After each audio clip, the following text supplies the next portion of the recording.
Doesn't look good for you. It's a sour apple one. Let's try this. Sour apple ghost. Warhead. Sour green apple. Ooh, this is good. Yeah. C4 Jolly Rancher Blue Raspberry. You want to whack? I'm good because my mouth is full of sour, so I'm not going to get an appropriate flavoring of that. Okay. Yeah, I can still taste the sour in my mouth. A little sour mouth. Yeah, I'm going to slowly, my mouth is going to slowly shrivel until I can't talk. Sour boy. Welcome. Remember Sour Girl by Stone Temple Pilots? I don't know. You don't remember that song? Nah. I remember that song. Who's in the video for that?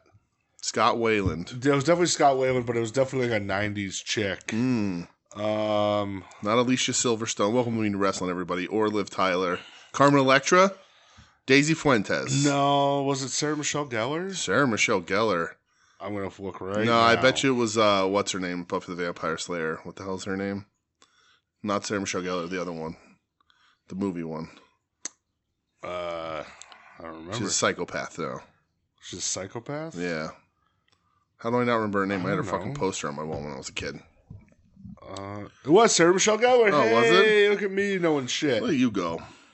You're so smart. Look at me. Christy Swanson, that's her name. Oh, okay. Hey, yeah. what are you looking at? She was a sour girl. No, I don't know. She met me. I don't remember that at all. Yeah. It must be later stages. TV. Yeah, I think that came out in like the late 90s. Yeah. I always thought there one, I think it was the bass player. Actually, really April cool. 16th of 2000. Oh, yeah, that's way late. I always thought that I think their bass player looked really cool. He always wore aviator sunglasses and his hair It was on slicked that back. record, number 4. Oh. Star on the front. Okay. All right. All right. And this has been Stone Temple Welcome to the Pilots Stone Talk. Temple Pilots podcast. What do you think about Stone Temple Pilots? Is Stone STP guy? They're all right. Yeah? Yeah. All right. Velvet Revolver guy? They're all right. All right. Yeah, I got no problems. I liked STP, like obviously Creep and all that stuff. Like everybody loved that shit.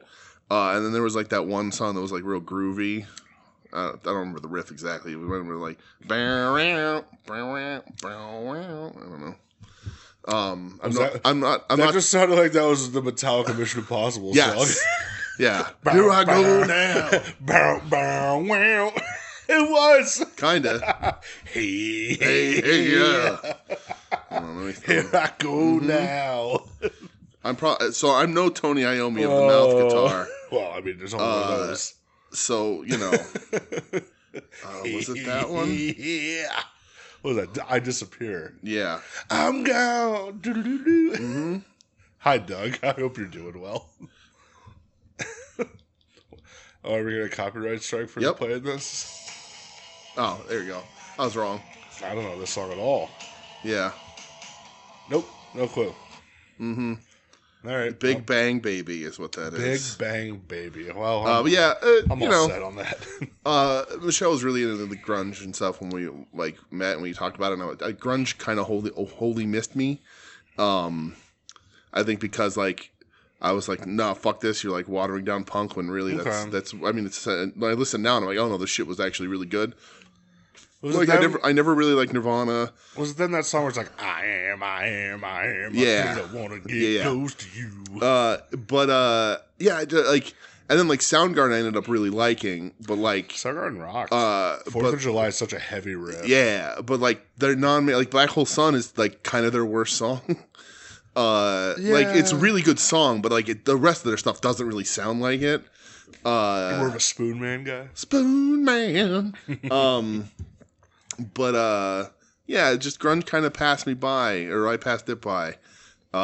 So yeah. I need to make you an Alice in Chains man. Oh no, I like Alice in Chains. It's fine. Right, it's not a genre that I seek out, but on my iPod and in my collections, I do own Dirt and all that stuff. So I do listen to. All right, good. Well, that's if you did an entrance music for someone in ECW and you weren't Prong, fair.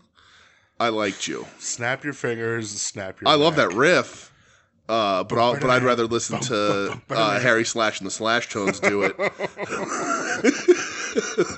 Fuck yeah.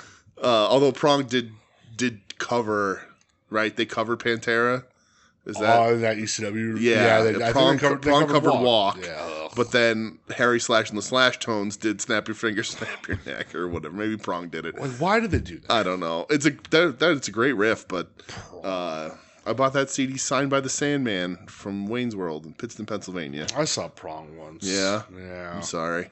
Wasn't good. Didn't they? I mean, we all did. They opened for somebody, didn't they? Didn't they open for Danzig one of those times? No. They absolutely opened for Danzig because Tommy Rich Yeah, plays Tommy with Rich and Danzig. The Tommy Victor. Tommy Victor. Not Tommy, Wildfire. Wildfire Tommy Rich plays. Yes. Whoa. Wildfire Tommy Rich plays for Danzig. Doug, write that down. Yes. Yeah. I think we did one of the times we saw Danzig Prong open and we didn't stick around. I saw him one time with Joe. Not supposed to. Yeah. Joe Merce. Shout out Joe Merce. I don't know who the fuck I saw them with. The Acorn Man himself. Oh, I gotta talk to you about Acorn Man. Well, no, is he all right? Yeah, he's fine. Oh, okay. Ticket opportunity, though. Oh, all right. He can't make a show in April. Oh, okay. So, if you want a ticket to go to Pussy Poison the Well. Oh, you can't make it anymore? That, me and your wife are going to. Is that it? Is Feeney still going? Feeney's still going. Oh. Yeah, so. All right, if there's a ticket, maybe we'll hop on that. Yeah, so. We'll see. Right. But, all right, welcome to We Need Wrestling. I'm DJ, that's Brett. Hey. What's up, pal? How are you? I'm good, dude. Yeah. Shit's cool. I don't know. Good. Yeah, you should. That's not cutting. It's fine. I'll get used to it. It's like you're taking a mouthful of like salt and vinegar chips or something. No, salt and vinegar chips are way easier to handle than this. S&V's, baby. I had salt and malt vinegar chips the other day. You're not an S&V man? I can eat like 2 when I'm good. Oh, see, it's the best chip because you can't eat a whole bag. You know, you got to stop or else your mouth is burned to crisp I'll inside. suffer through the pain. Yeah. No, I'm good, man. Good week. Good work shit. Good movie viewing. Yeah. Yeah. The movie of the year, we've heard. I mean, I like it. That made me good. Yeah. Out of the 5 new movies I've seen, it's my favorite one so far. Oh, that's a dog. No, we didn't do that either. Uh-oh. We'll be right back. All right, where were we? What were we talking about? How are you? Was that where we were at? We were talking about The Monkey, the movie. Oh, yeah. It was fun. Go see it. You should go see it. It was a lot of fun, except for that one family that was talking the whole time. Yeah, they were super annoying. But it's absolutely the best movie I saw this year involving a monkey. That was pretty great. Yeah. I enjoyed the fuck out of it. May not be the last movie that I see this year that has a monkey. New movie that has a monkey in it. Is it that Robbie Williams monkey movie? No, I'm not going to see that. No? Movie. No, I'm good. You'll go see it. No, it's already out of theaters because it did terribly. You'll rent it. No, I don't have any. I remember who Robbie. I'm like one of the only American people that remember who Robbie Williams is. I remember, but I couldn't tell you what his song was, and I certainly don't want to see him as a. And I think Chimp's an ape anyway, so it's not really a monkey. But, God damn it. I don't know. Nah. How are you? I'm good, bud. Yeah, we're all right. How was your week? Good.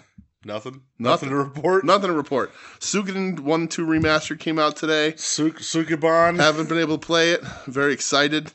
But it's Suikoden week. Konami, it's been 5 years getting the original art team back to remastering this game, redrawn Konami worked on it? She worked on it? Konami, nice. Yes. Yep, absolutely. Grunge version of Konami that I'm still real salty about. Yeah. Yeah. And they announced they announced a new mobile game, bridging the 5th game back to the 1st, and then they're hoping to relaunch the franchise moving forward. So I'm very excited about that. I'm very excited to put 60 to 80 hours into my 2 favorite video games again, just like I did when I played them, the original versions just a few months ago. But these are all fancy, beautiful versions. It's just remastered, that's it? Yeah, okay. So it's the graphics were always really simple, like sprites and stuff, and pixelated, turn-based RPG. Any Sierra Mist? What? Go ahead. What's that mean? Continue. Bad joke. I don't know what that means. But, and Starry? You mean Starry? Are we talking about Starry? Just keep going. And move fast. and So they like updated all the backgrounds and like re-illustrated all the animations and like and like the old school where like they zhuzhed it up. Yeah, and the story comes out and like you have to read it like there's no talkie bits because it was a PlayStation 1 game. But they redrew all the character cards so they're not pixelated and modern, but they got all the original people back. Blah blah blah blah blah. That's a very fun Japanese RPG. They're my two favorite. Speaking of zhuzhing up, you see they're doing Tony Hawk 3 and 4. Oh, yeah? Yeah, but I guess they took Bam out of the game. Oh, really? I don't know why. That's lame. I mean, I know why, but they shouldn't. He was just skating with Tony the other day. Yeah, he's fine. So, yeah. I mean, he's not the best person in the fucking world, but, like, is Chad Muska any better? Probably. Yeah, that's true. sorry for the Chad Muska slander, everybody. You mean the man who did the Ghetto Blaster grind? Fuck you, dude. Yeah, sorry. I didn't mean to put Chad Muska anti-Muska over there. I know, it's true. Boy, oh boy. I'm close to anti-Muska. It's like one letter different. But sorry, Chad Muska. I know you listen. I guess you won't be writing in this week. He's pissed now. Yeah, I won't get my Chad Muska question of the week this week. Fuck yeah, Chad Muska. Yeah, that's how they're re-releasing that. And I don't think I ever played 4. I probably played 3, but... And then I think WWE 2K drops tomorrow, like the early release. With New Jack, baby! That's crazy. Well, he doesn't come in the D. He's like one of the later DLCs, but it's nuts. That's crazy. What fucking moves is he going to have? Stab in the head? Stab? Yeah. Balcony dive? Press cheese grater? Press square to play his theme song the whole time? Oh my god, dude. There's no way they do that. If they have his song in it, it's going to be a Def Rebel bastardization of it. I'll tell you what, I'd be satisfied even if they just had the instrumental. Yeah. You don't even have to have the lyrics, even though that's one of my favorite rap songs ever. If you just had, oh my god, I'll lose my mind. Speaking of favorite rap songs ever, Michelle sent me a thing that Ludacris is playing the Greater Allentown Fair or something, or Bloomsburg Fair. Yeah. Boy, how the mighty have fallen. Right, but you know. You want to go see Luda? Yeah. Yeah. I might go see Luda. At the same place that sells Confederate and Nazi flags at almost every booth. And paperweights. Right. Paperweights that look just like brass knuckles. Yeah, paperweights. What the fuck? Yep. The creatures of the Elysburg swamp. What a fucking walk of life. Oh my god. There. Born in piss, those people are. Great beef jerky. Well, sure, absolutely. Fantastic. If you can get through the every ism bad that you can think of, the jerky's pretty fucking good. Fantastic. Right, you can get a bread bowl full of soup. Great vendors down there, let's be honest. I bought a Buzzcock shirt from the Bloomberg Fair once.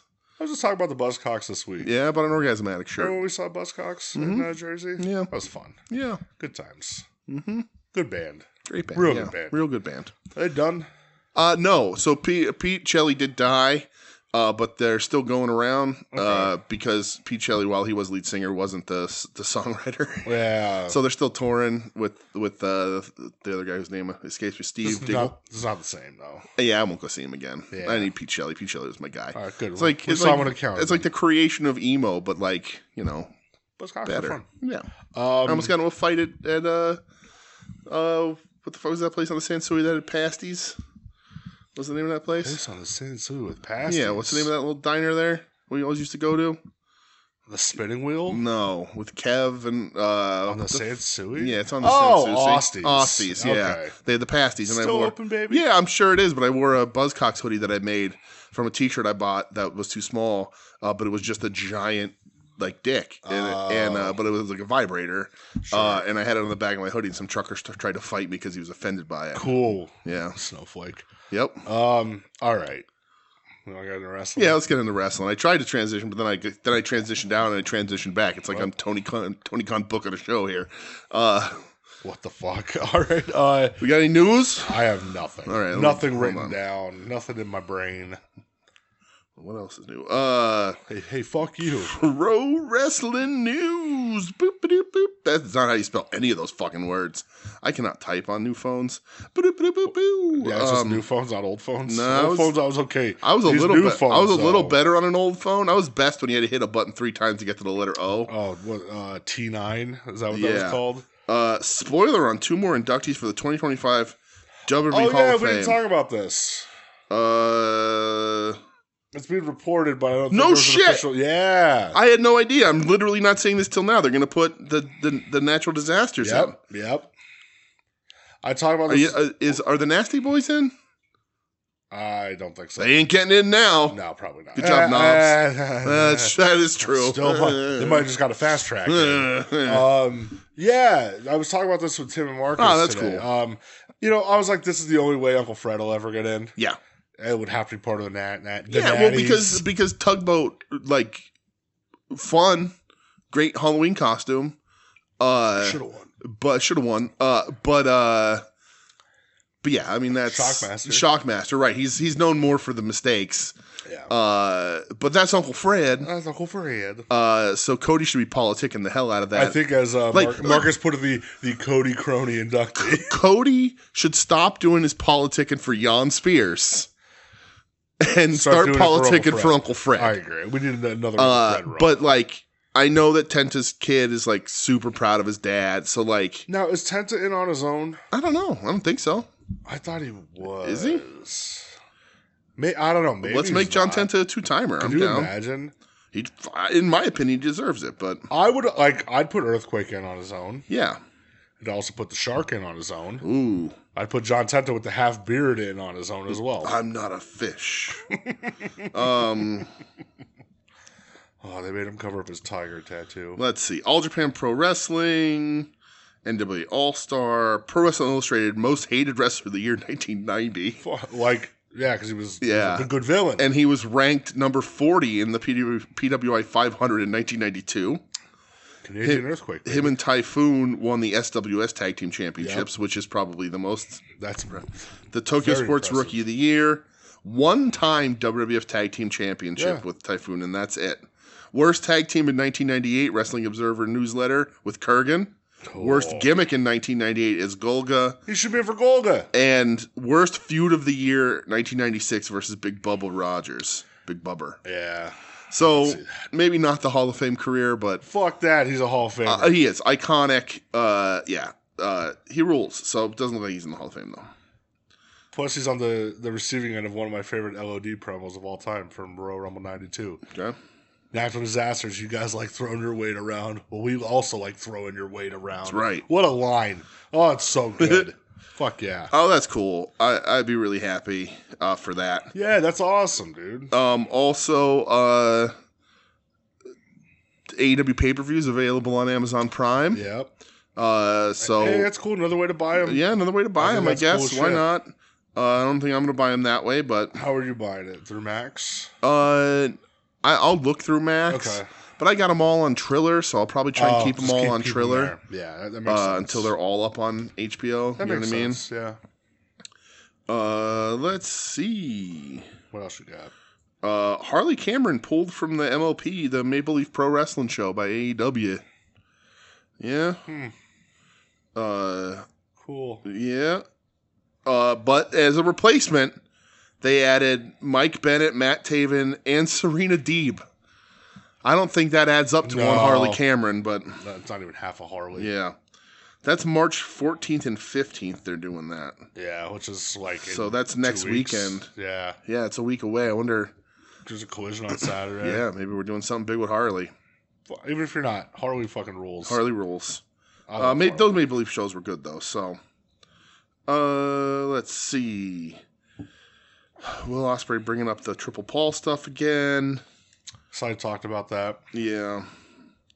Let's see. Oh, here's the thing I like doing when we do the news segments. This will be the last little piece here. Queen of the Ring opens on like this weekend, which AEW is pumping the shit out of. Maybe we'll hit that Tuesday. Yeah, I'd like to go see it. That'd be pretty cool. Yeah. Especially if it's on a discount. Yeah. I also do want to see that the Batman, not the Robert Pattinson movie that we saw. Mickey 17. Yeah. So Colin gave it like a wonderful. Yeah, review. I saw. Yeah. And so that just makes me want to see it a little bit more. I want to see it anyway because I thought it looked really good and weird. So we'll line that up for some point too. Yeah. But what I like doing on the news sections here, when I see them, is WWE Hall of Famer Jake the Snake Roberts, who was doing the rounds on Undertaker's podcast again with Diamond Dallas Page. And guess what? DDP told all the same stories he always fucking tells. No way. Did you know that Jake lost a snake in his house? Did you know that Dusty said to him, if you're not doing it for the world title, what the hell are you doing? And I love Dally, but get a new fucking story. You were in the business for 40 fucking years. Like, you used to hang out with the Freebirds. Like nothing new. No, nothing new. You were a strip club manager when the Freebirds used to come in. I know you got stories. He's got them. But all right. WWE Hall of Famer Jake the Snake Roberts was asked what his Mount Rushmore of wrestling was for the Love of Wrestling convention in the United Kingdom. And he said, well, I think I'd have to put Steve Austin on it just because it is what it is. Hulk Hogan would have to be on it. Maybe Tricky Ricky Flair. I don't know. Yeah, maybe he would show up for that. Oops. And I like to think I would be on it. It's my Mount Rushmore. I could do what the hell I want. I respect that. Jake. And it says, for context, Roberts called Flair Tricky Ricky, as he was also scheduled to be at the For Love of Wrestling convention, but was unable to attend. Shocker. Due to unforeseen circumstances. Shocker. Yeah. So there you go. Jake rules. So hey, Jake's will always be good in my book over the time we met him. Yeah. Except for, what the fuck is this, chocolate? Yeah. So yeah, there you go. Was that was last week we talked about Nishimura dying. Yep. So all right, yeah, that's it. Boop. All right. News over. Where are we going? Where are we at? What are we doing? Let's get into friggin' wrestling that we watched. Friggin' wrestling. So I watched stuff that you watched a lot more than me. I watched Elimination Chamber. Yep. I watched it with my nephews. Yep. They were so excited. Yeah. Like, we're watching the pre-show, and Lucas sees the cage up. Mm-hmm. And he literally turns to me and goes, Uncle B, I have goosebumps right now. Did he tap his arm? I told him, I said, you got to start slapping everybody. That's the old Todd Broker arm slap is what you got to do. I also taught Nico, who's 3 years old, I taught him, you can't see me. Nice. So he ran up to his mother and said, Mommy. She goes, what? And he goes, you can't see me. Nice. And then ran away laughing. Nice. When my niece was real young, it was, I guess we all knew Hulk Hogan was scumbag forever, but this was like 8-9 years ago. I taught her how to do the hulking up, and then the U point. Yeah. And so then whenever we went out to eat, she would do it to all the wait staff. That rules. But I was like, yep, kids are cool, man. That was me. I taught, well, not taught, but saw the 2K video game from last year. I unlocked a bunch of dudes for my nephews, and one of them was Superstar Billy Graham. Yeah. And so, of course, he comes up, so I have to talk like Dusty. Right. Superstar Billy Graham. Right, Daddy. And Billy had that lisp, too. And I said that, and Luca was so, like, fixated on it. And now, like, he was just sitting there, and he's just going, Superstar Billy Graham. So, let's go. The Tower of Power. It's sweet to be sour. Right. All right, so Elimination Chamber. Yeah. I won't talk about the whole card. There's only 4 matches on it. This was the triple Paul 4 match. Yeah, well, I mean, 2 chamber matches. 2 chamber matches, that's true. So one of them should become a Punjabi prison match. That's what they should do. Fuck that. The women's chamber. I'm sorry, you meant fuck yeah, I'm pretty sure. Fuck no. Women's chamber. Yes. This started out, so in the ring was Liv Morgan and Naomi. Okay. And all of a sudden, before the match starts, Jade Cargill's music hits. Oh, this was before the match, because I saw the clip of this. Oh. And she walks I thought this was mid-match. Into that ring. Yeah. And absolutely beats the fucking shit out of Naomi. Look put a whooping on her, dude. You know what's unsettling? The black eye contact, the lenses. Love it. Really weird. I thought that was cool as fuck. It gives me Uncanny Valley. I'm not like love it. I think it looks cool, but it's a different reaction than to the one that I usually get with Jade. She was like laying she whooped her ass. Yeah, beating her up against the cage. That pump kick, slamming the cage door on her head. Yeah, it's like fuck yeah. Right, if she was only dominant in AEW, maybe things would have been different. Oh, no. Thank you, internet wrestling community, for that piece of fucking garbage opinion. Then did you see that 2-minute promo video she had up? Mm-mm. So it's not like a WWE official thing, but that Ricky directed. Yeah, Ricky Saints directed. Yeah. My heart. But that shit's way cooler than anything WWE's doing. Yeah, Evolve has a Ricky Smokes. I'm wondering if they thought that one out. Julius Smokes? No. Then I don't give a fuck. No, Gabe can't. Gabe's dealt with that. Bring it back. He's dealt with Julius Smokes. I don't think he's gonna want to again. Listen, if Gabe brings back Julius Smokes, then I'm back. I'll be an Evolver. Right. Okay? If Gabe is like next week, it's the Swipe Right boys versus just Julius Smokes. I'm in. Between that clip and that fucking LFG clip you put in the Discord. Yeah. I wanted to unalive They're terrible. myself. It's terrible. Like you said, who is this? Who's it for? I'm not even gonna talk about what it was. No, it's fucking awful. Who are they for? Who's it? It's for? terrible. It's No, terrible. Thank you. That's terrible. That's terrible. That's terrible. That's terrible. It's terrible. God bless Charles Barkley. I don't get it. Like, I don't understand. Worst dog shit I've ever seen in my life. I understand you're on a hot streak, so you're like, yeah, people are starving for your fucking content. That ain't it. Nope. That ain't it, bro. That shit out of here. Garbage. But anyway, Jade Cargill looked fucking awesome. Yeah. I'll tell you, the match itself was pretty good. Mm-hmm. Roxanne Perez looked great. Yeah. I thought she was like the MVP of the match, to be honest. Now, is that the one that Becky Lynch accused of fucking CM Punk, or is that somebody else? This is the Friends of Phil Discord tab. Right. Okay. I may have said it snarky, but that's an honest question. That it is the one, right? Yeah. Because I don't know. I don't. I'm not saying this to be like I can't keep track of Phil's fucking. I don't know. I don't know the people. Like, I don't know the younger people. That's Roxanne. So. I don't know the youngs. I don't know the youngs. If you're a pro wrestler and you're under 45, I want nothing to do with you. That's all of AEW. Yeah. But yeah, Roxanne Perez. Okay. I thought she looked, for being on a main roster big match, she looked really good, dude. I thought she held her own. Yeah. I will say the closing segment when it was down to Liv and Bianca, awesome. Yeah. They had each other for, I don't know, like 5 minutes alone, maybe. Okay. They were great. Yeah. I thought. Is this where Bianca did a really big hair whip again, or was that another night? Yeah. I was like, I like Bianca a ton. Dude, I don't know if you saw the pictures of Liv the day after. Dude. Yeah. She got fucked Good. up. Her arms were so bruised. Yeah. She had like the big welt still around her chest from getting whipped. And her comment was just pro wrestling. Nice. It's like, there we go, Liv. Good for you. Yeah. But I enjoyed it. I thought it was a good chamber match. So is Bianca heel now? No. Okay. More on that later. Okay. But it was like Jade, like, because the whole Naomi's the one who jumped Jade. Well, the backstory was there was Jade got jumped laid out of the car.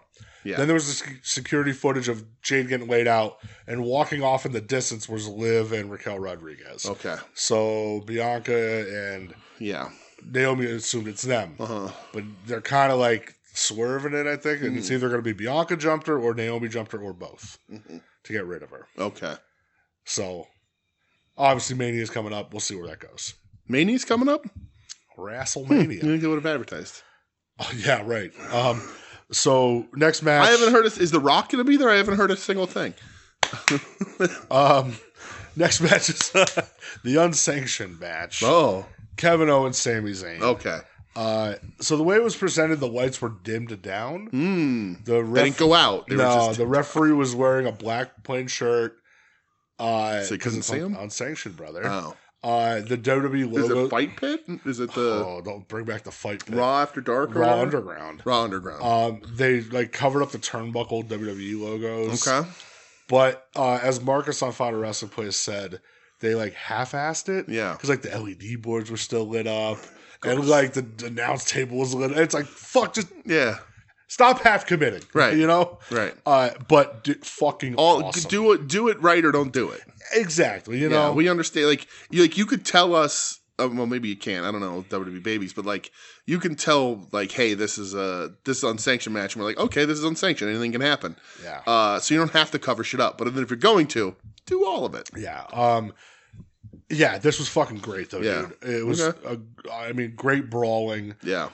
Sammy must have put KO through. He put him through two tables, when they're brawling through the arena. Mm-hmm. Then he went up on top. KO stacked tables on the outside, pushed Sammy off. Went through two tables on the outside. There was a barbed wire chair involved, which I'm very mad because KO got dropped toe holded into it, but there was no blood. Very pissed off about that. I did read about this match, and they said that at the request of both wrestlers, the barbed wire was not capped or cut. And then why did nobody bleed? And I believe that somebody said, why didn't it stick to anybody's shirt? Yeah, because KO got hit with it. So, but should have been blood. Yeah. I liked Kevin Owens showed that killer instinct to him again. It just reminds me of where it's oh no, he'll go the extra mile, where Sammy's, struggles with morality sometimes, Sure. And then after the match, KO just kept powerbombing Sammy on the apron over and over. And then he was going to go give him the package pile driver with the mat pulled up on the outside. And then all of a sudden I heard voices in my head. and Randy Orton returned. Look like two Randy Brother. Look like two Randy Ortons He fucking looks returned. like $1 million. It's like he ate $1 million. He looks so awesome. He looked insane. He's a walking steroid. Yeah, it's insane. Oh my god, dude. I got fired completely up. Changing his reputation, in my opinion. And I've always kind of liked Randy, but like so cool, dude. I've gone back and forth, but yeah, like this 40-year-old gas to the gills, Randy. That's never hurt anyone in professional wrestling before. Big. It's never hurt one of his stablemates before, former stablemates. Dude, he's so big. Yeah, no wrestler has ever been hurt by doing steroids later in life. Oh, he's so cool. Yeah.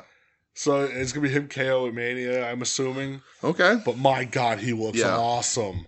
Oh, he looks so cool. Is Sammy not going to have a Mania? Don't know, because Sammy, KO fucked him up. Yeah. The multiple apron power bombs over and over, so I don't know what's going to happen with him. Sammy will be on one of the Saudi pay-per-views next year, I'm sure.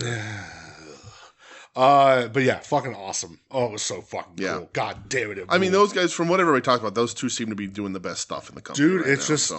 And like, how many years later, they're still knocking it out of the park. Men's Elimination Chamber match. Yeah. So, I actually enjoyed the shit out of this. I thought it was very good. Yeah. Drew McIntyre got pinned with a roll-up.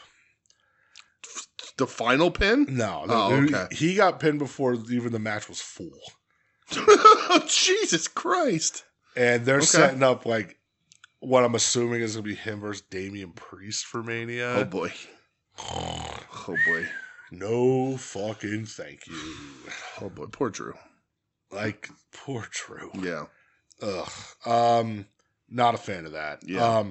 I did think, if I'm picking MVPs out of the match, I'm going to go with Seth Rollins. I thought he looked really good. Wow, okay. And I'll tell you what, Punk looked good too. Yeah.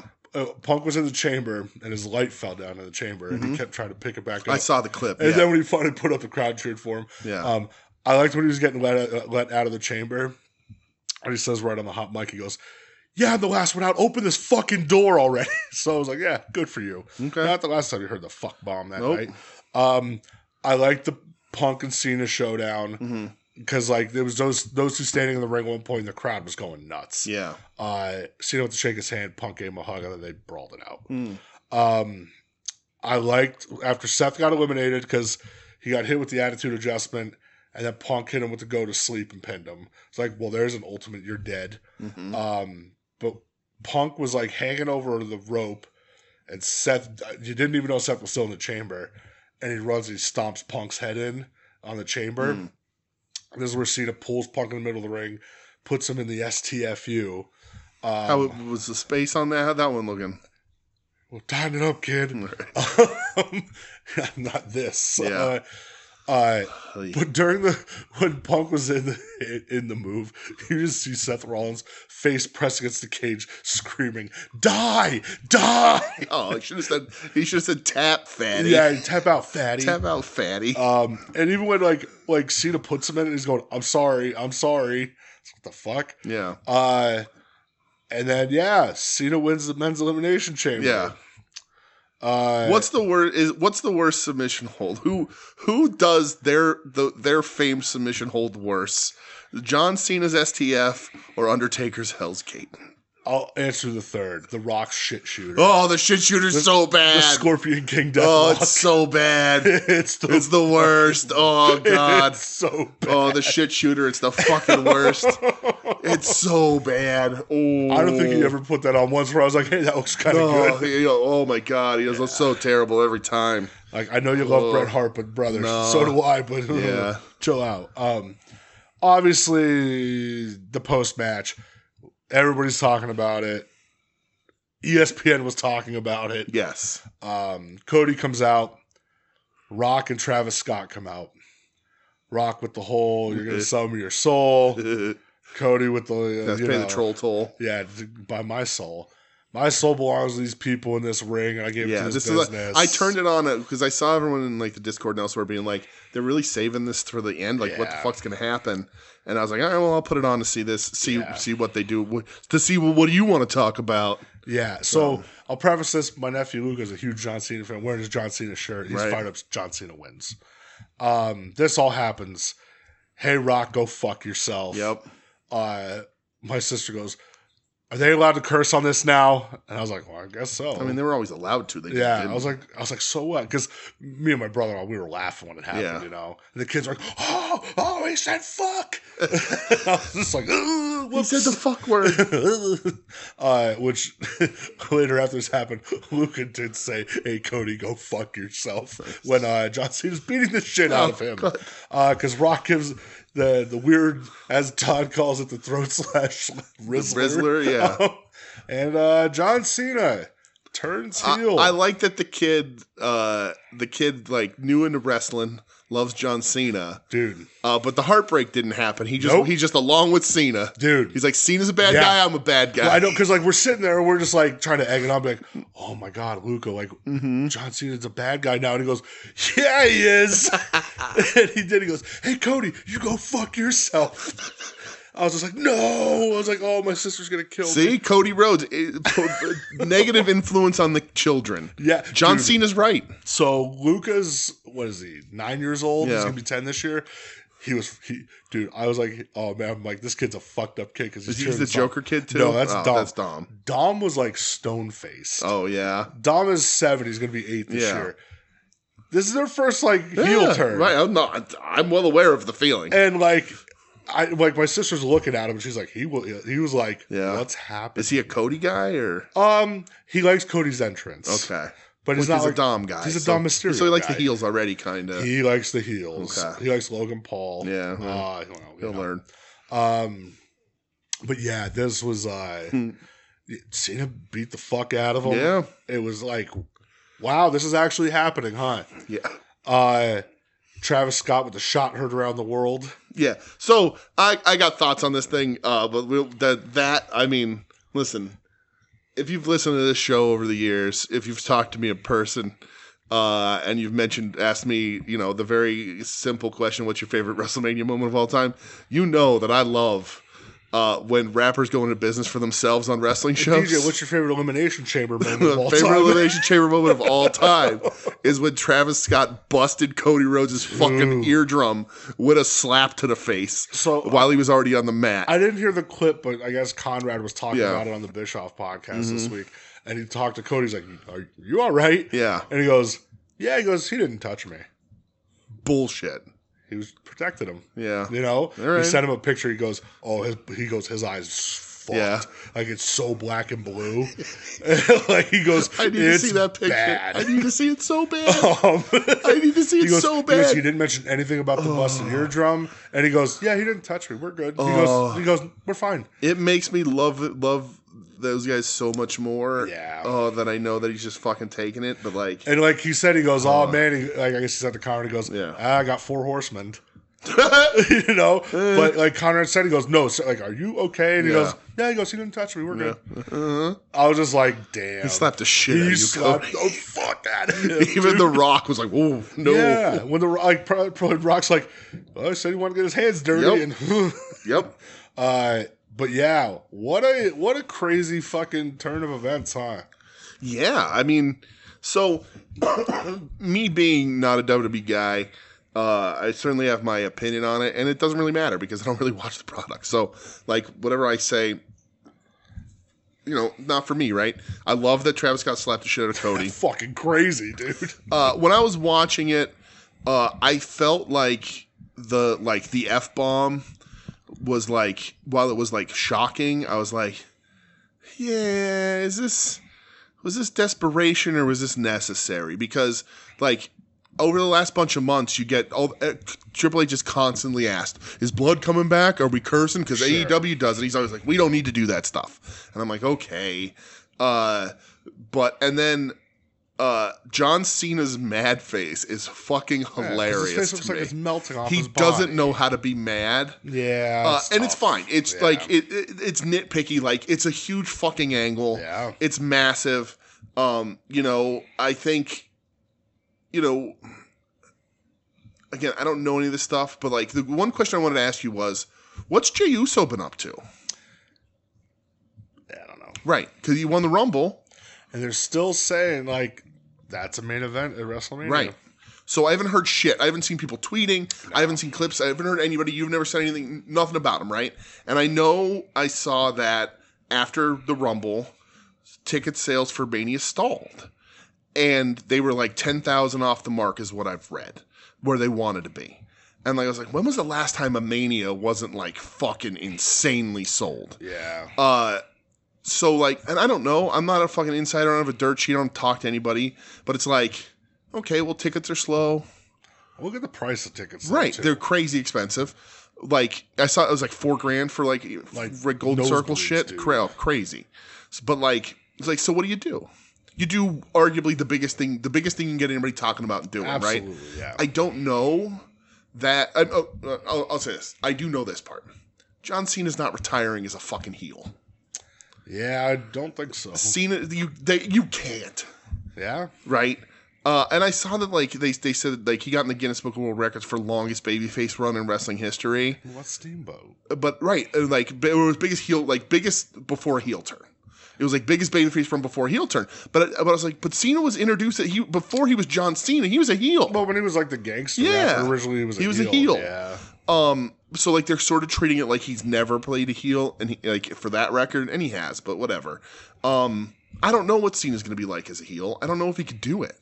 You know what I mean? Because like his whole career, his whole career is 5 moves playing to the crowd. Right? He's super effective as a babyface. I really like John Cena. So it's interesting to see where he's going to go.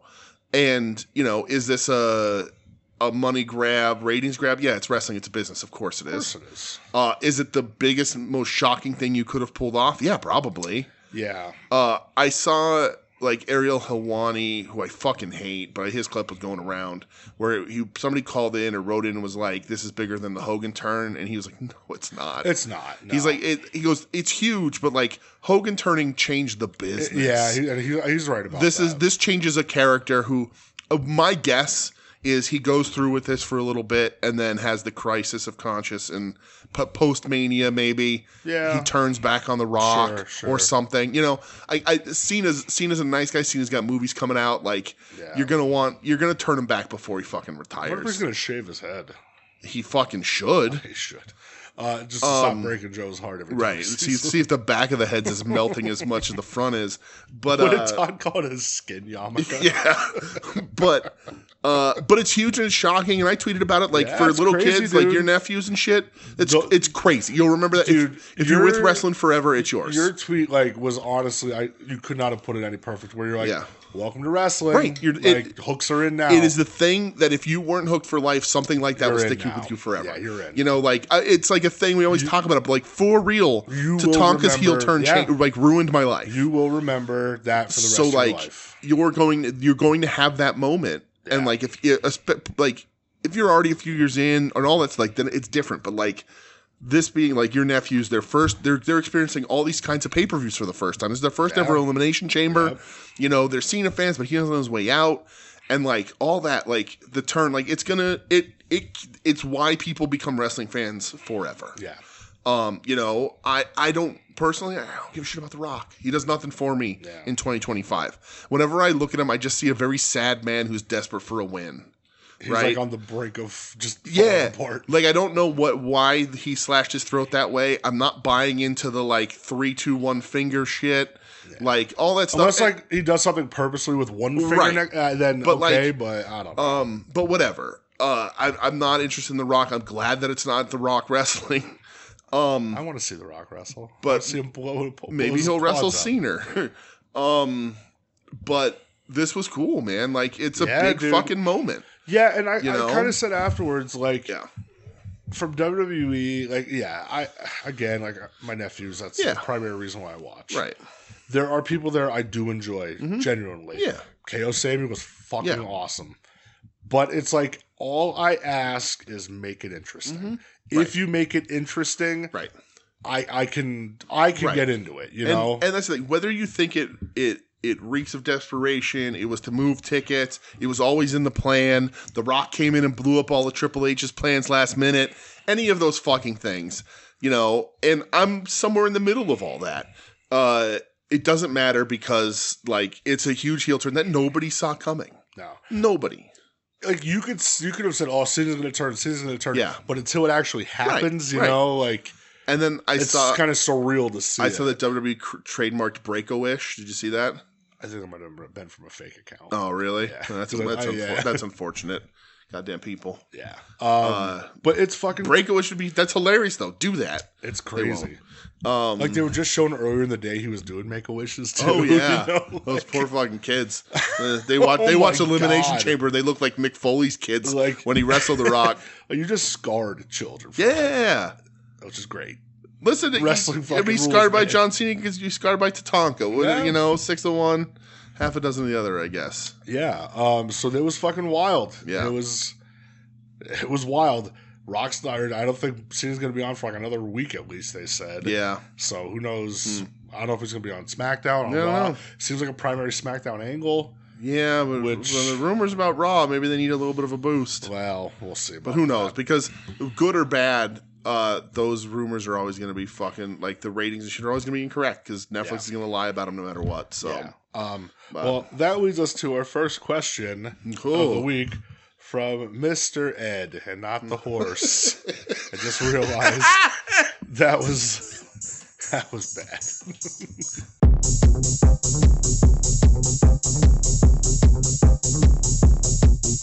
이제 이번 주에 에드 코디 질문입니다.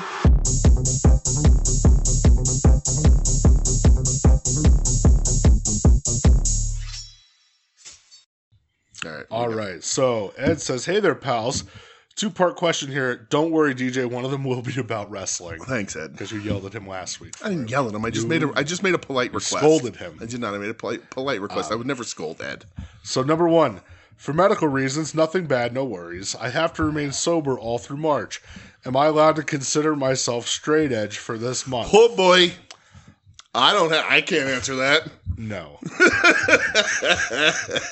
I don't need to elaborate. No, you don't. No. The look on your face. This was a video podcast, though. Ed, I love you. No. You're sober. Ed, I love you. Don't ever ask that question again. You're sober. That's it. Number 2. Heel Cena. Seems fun, but I don't really care. My question is, what's your favorite heel run that a perennial babyface has had? I always liked when Tanahashi went to DDT and was an asshole heel who acted like the entire company is beneath him. Do you have an answer? Well, I mean, listen, Hulk Hogan sucks, but the Hollywood is like it's a great fucking run. Okay. But perennial babyface is tough, right? Because who's out there? Because Okada's picking on Kaito Kiyomiya for a year and a half is a really great, but he also had floated back and forth. Yeah. So what's a good guy that most of his career that turned bad, other than Tatanka breaking my heart? I don't know. Hitman, but Hitman also flipped back and forth. Mm-hmm. Yeah, I don't know. I have one. What? And you didn't watch it because you didn't really watch this company at the time. So TNA. Yep. Jeff Hardy. Oh, yeah? When Jeff Hardy turned heel. Yeah. And he was like the Antichrist of professional wrestling. Okay. I loved it. Was this before or after he did that thing with Sting where he was fucking super loaded in the ring? This was before. Okay. Yeah. I think the end of it was the Sting. But like he aligned with like Hogan and Bischoff and Abyss. Oh. Which Abyss and WWE 2K is why not? Wild. Yeah. But yeah, I liked it because he just fucking committed to it. He used to come to the ring smoking cigarettes and stuff. And, all right. Yeah, I liked heel Jeff Hardy. I've seen more Jeff Hardy run. I'm telling you, that was good shit. I've seen more Jeff Hardy in NXT than I have in Impact TNA. And by more, I mean they did a backstage segment with Ethan Page this week, and I saw it on Twitter. Cool. Yeah, I'll go heel Jeff Hardy, Antichrist pro wrestling run. All right, that's good cool. Shit. I don't know who's. That was the only real heel run he's ever had. Yeah. I'm trying to think who's like a big time babyface, but I don't know. I don't want to just default and say the Huckster, but Hollywood is great. Hollywood. DDP's heel run. Which one? Where he's the weird stalker character. Okay. All right. No. Yeah, I don't know. I don't really got one. Answer? I don't think I have an answer. I don't know. Wow. I can't think of a good one other than Hollywood. Last week you yelled at Ed. Now you're not even answering his questions. I answered his question. It's just not an answer that I think is good enough. Damn, Ed. I yelled at him. You said I scolded him before. I would never do any of those things. Ed, I have your back. It's good to know at least one of us does. Yeah, the face you made when he asked that straight edge question doesn't say you had his back. I gave him an answer. That's true. You did. I gave him a straight up answer. Yeah, he was no. And if he was here, he might have gotten a little bit more. I would have just looked at him and said, no. Nope, not allowed. That's not happening. Great. Everyone's like, ooh, asshole, straight up. No. Fuck it. I have hard line. Fuck you. Heel Kurt Angle. What part though? I don't know. So again, because he came in as a heel, right? Because that's the thing. I don't know a guy who only had like one heel turn. No. So I don't know. I can't think of anybody that only had like one significant heel turn from being a babyface their whole career. Okay, it's tough. Most guys go back and forth. They do. A whole bunch. Yeah, they do. So like that's why like Hogan, that was half of his career was a heel turn. Yeah. So and then he made a real life heel turn. Some say he was always a real heel. Yeah. All right. Like Brian Knobbs on Twitter. Oh God. All right. Thank you, Ed. I appreciate you. Let's get into Monday Night Raw. Okay. Did you see anything from Monday Night Raw? Not a thing. You didn't see like the CM Punk promo at the beginning where he's calling everybody out? He calls out The Rock, calls him a bald fraud. Okay. Says like he doesn't care about this business. Okay. He just pretends to care about the business because you're having a midlife crisis. I mean, he ain't wrong. and he goes, tell him when he's telling lies, Brett. He goes, you can come here, and he starts slapping his arms. He goes, do this bullshit that nobody gives a shit about. Yeah, the Roker arm slap. Yeah. Then he calls out John Cena, calls him another balding fraud. Yeah. Todd does this. Todd does the point. He does this. Yeah, the point of the goosebumps. Yeah. Calls John Cena. He's like, hustle. A bald fraud. He's like, he did call him a bald fraud. And he's like, hustle. He's like, you stole something from me at the chamber. Oh. He's like, everybody finally saw through all your bullshit that we've been trying to tell people about for years. Which I love that. This week, all the like old heels were coming out being like, try telling you. Yeah. It reminded me of Bobby Heenan when Hogan turned. He was like, I just knew it. Right. I've been trying to tell you people for years. And like it was cool. It's like 20 years of this. Like even like JBL aired like an old promo, and he's like, I tried telling you people about this guy. Like people were like put up old Bray Wyatt ones where he's like, John Cena's a fake, he's a phony, he's full of shit. Like I was like, I like that. That was cool. Good promo though. Probably the most fired up he's been since he's been back. Crowd was like super into it. Then he calls out Seth Rollins. Rollins comes out. They just brawl all throughout the arena. Get pulled apart a bunch of times. Get pulled apart backstage later in the show. And then they have a steel cage match for Madison Square Garden on Monday on Raw. Yeah, that's crazy. Yeah. So a steel cage match during the week. Fuck it. Why not? Yeah. Which makes me wonder, like, what are you doing for Mania with them? If you're going to have a cage match here, there's still like the Roman Reigns factor. Where's that going to come into play? That's the talk of it. So the only other thing I have from Monday Night Raw, main event, Women's Championship, Io Sky versus Rhea Ripley. Yes. Io Sky wins. Yeah, what's fucking like awesome? Crazy. What's going on there? So Bianca's out at ringside, and like she was cheering on Io to like get up and get back into the ring because they were brawling on the outside. First of all, match is fucking awesome. I thought. I think they like two of the top ladies they have right now. But yeah, it was more so like Bianca's trying to help Io up. Yeah. Like to get her back in the ring, and Rhea took issue with that. She's like, "You're supposed to be my friend." Like, why is Bianca out there at all? Because she won the Elimination Chamber. The winner of this match is going to face Mania. Okay, so she's scouting talent. So like her and Rhea shove each other back and forth. Rhea gets taken out. Rhea goes to give her the riptide from like the top rope, and she looks at Bianca and just goes, "I'll be seeing you at Mania." And she picks her up, and Io reverses it into a Hurricane Rana from the top, and then it goes up and hits the moonsault. 1, 2, 3. Nice. I was like, "Holy shit, that's fucking wild!" Yeah. It'll be 3-way. They'll make that a 3-way. Yeah, I think it's going to end up being a triple threat. It's weird having like Rhea losing a title on the road to WrestleMania because she's such a top star, but it was weird. Like I love Io. That's no complaint. Io's fucking fantastic. The match was so good. Yeah. And like, so they showed a little backstage, like Twitter exclusive, whatever, with Rhea getting interviewed, and she's like, "I don't know what's wrong with me. Like, I thought I had friends, and apparently I don't." Yeah. She's like, "Judgment Day, Damien's gone." Yeah.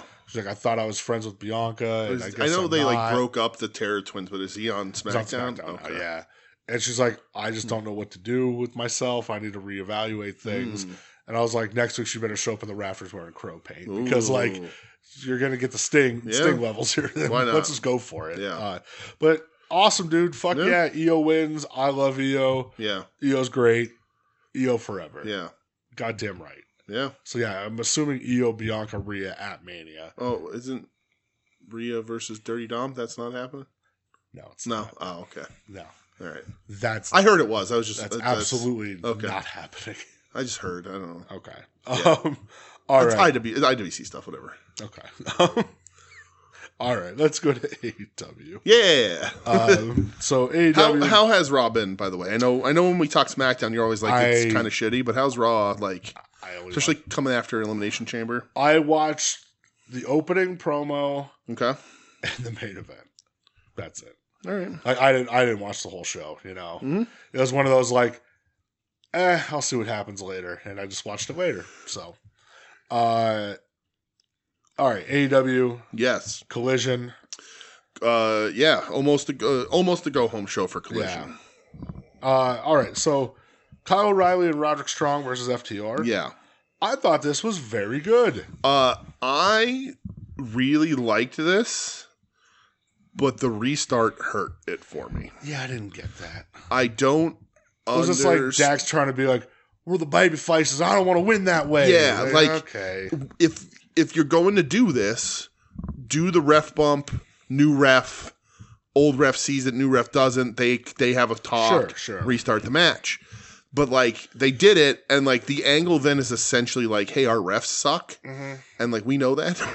We know that your sub refs suck. Like, should have been Rick Knox in this position, because then it'd be way more believable that he missed a very obvious leg on the ropes. I thought this was really good throughout. I thought after the restart it was awesome, but the whole gap of like why the restart was happening, I was like, nah, this is an idea that somebody should have cut. Yeah, this is clearly an FTR idea, and like they should have. Is it though? Maybe not, but like either way, an agent should have said, nah, that doesn't quite work that way.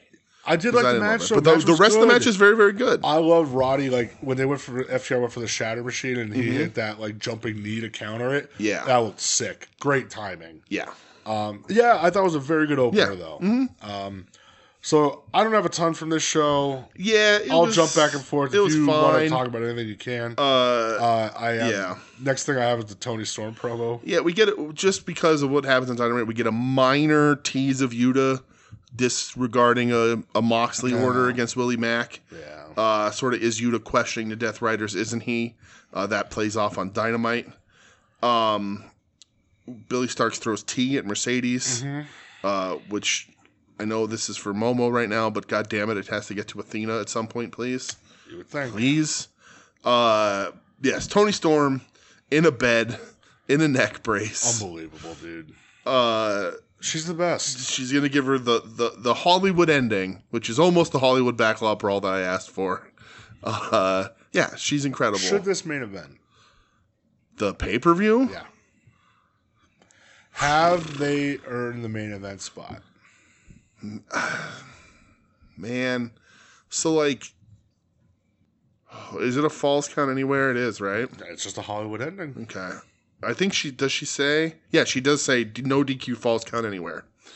I think this is probably going to be right before the cage match, because if they go to the back where if they finish outside the ring, they can be prepping the ring for the cage while that happens. Okay. Is it the best angle that they have going on TV? Yeah. I'm always sort of inclined that if your world title's on the line, your world title should be in the main event. But this world title story isn't great. And it's probably that the Mox at Cope could surprise the hell out of everybody. But right now it's in the running to be like bottom, close to the very bottom of this pay-per-view. Yeah. Match-wise. They could surprise us. Cope's done it before. Sure. Mox can do cool things. Maybe it's short and they just work an angle and move on from this, move to somebody else or move. I don't know. But should the women's match main event?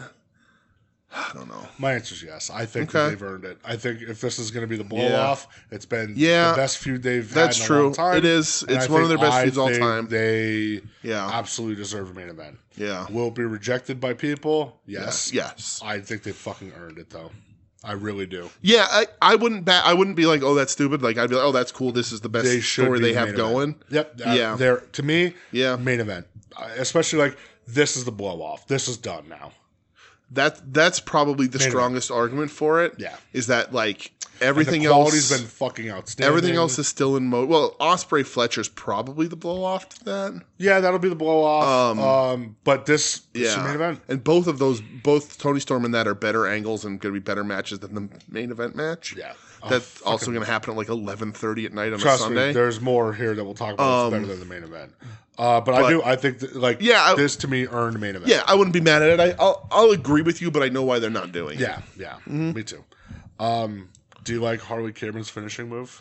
Called My Finishing Move? Yeah. Yeah, I think she's funny. She's great. Yeah, it's, it's funny that that's all they had her do. Feel the wrath, brother? Yeah.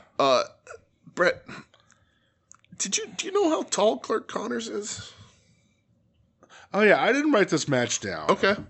It was okay. It was fine. Swerve, yeah. Do you know how tall Clark Connors is? What'd they bill him at? He's 5'6". What'd they bill him at? He's 5'6". Oh. You know how tall Rey Mysterio is? 5'5". 5'6". Yeah, I mean, that's wrong. That's just wrong. Clark Connors looked so little in this match. Yeah, he looked teeny. And I really remember he's in great shape. I think he's got a good look, whatever. But like when he got in the ring and Swerve was a whole head and shoulders taller than him, I'm like, oh man, Connors is tiny. Swerve's low key a big guy though. He is. Especially now he's a little CNR right. But I'm saying he's probably 6'2". Yeah. So like that. I mean, like I was like, man, Clark Connors, tiny dude. Matches whatever. Yeah, it was okay. But I was shocked, and I was like, oh, that's why New Japan don't want him around. He's a junior. He's the junior, right? But like Maloney's now going up to heavyweight, and like you look at Gabe, like it was like, man, he's a little dude. But that anyway. Also, the Herd Syndicate and Outrunners had a little thing backstage, and MVP says, "You got your wish at the pay-per-view. You're going to be swimming with the sharks." And Turbo or Truth, I don't remember which one it was, goes, I mean, I'd rather wrestle, but that sounds fun too. And I was like, yeah. I like that. But yes, Harley. Yeah. Next one I have is Danny Garcia versus Adam Cole. Okay. I think this is like better than Adam Cole's looked in a long time. Yeah, for sure. It goes to a no contest. Why did Shane Taylor Productions stop a good match? I hated the finish. This match was good? I hated the finish. Why did they stop this? Why did they interfere and screw this match up? Why do they have to try to make Shane Taylor a thing? They've been trying forever. Like, nobody gives a shit. No. I like Lee Ring of Moriarty. Ring of Honor. Like, it's Ring of Honor. Ring of Honor. It's Ring of Honor. Like, I think even on Saturday, on upcoming collisions, it could be Garcia versus Moriarty. That'll be good. Yeah, but like, Ring of Honor. It's Ring of Honor. Get that shit out of here. Ring of Honor. Ring of Honor. The only other note I have was during Julia Hart and Amanada, the rematch. Yeah. Was like Okada laying out Brody. Mm-hmm. And doing like the bark, flipped him off thing. Yeah. Please stop making him a goof. I'm tired of it. I am. I'm so in the minority. It doesn't bother me. Stop. Doesn't bother me. Stop. Yeah. Just stop. That's Okada. It's American Okada. It's different. Look at the match he had with Ospreay. Yeah. It was fucking amazing. Right, you can still have those matches. But like, he's gonna have a really good match with Brody. Why is he gotta do this stuff? Don't bother me. No, it's poopy. Don't bother me. I want the Rainmaker. Yeah, huh?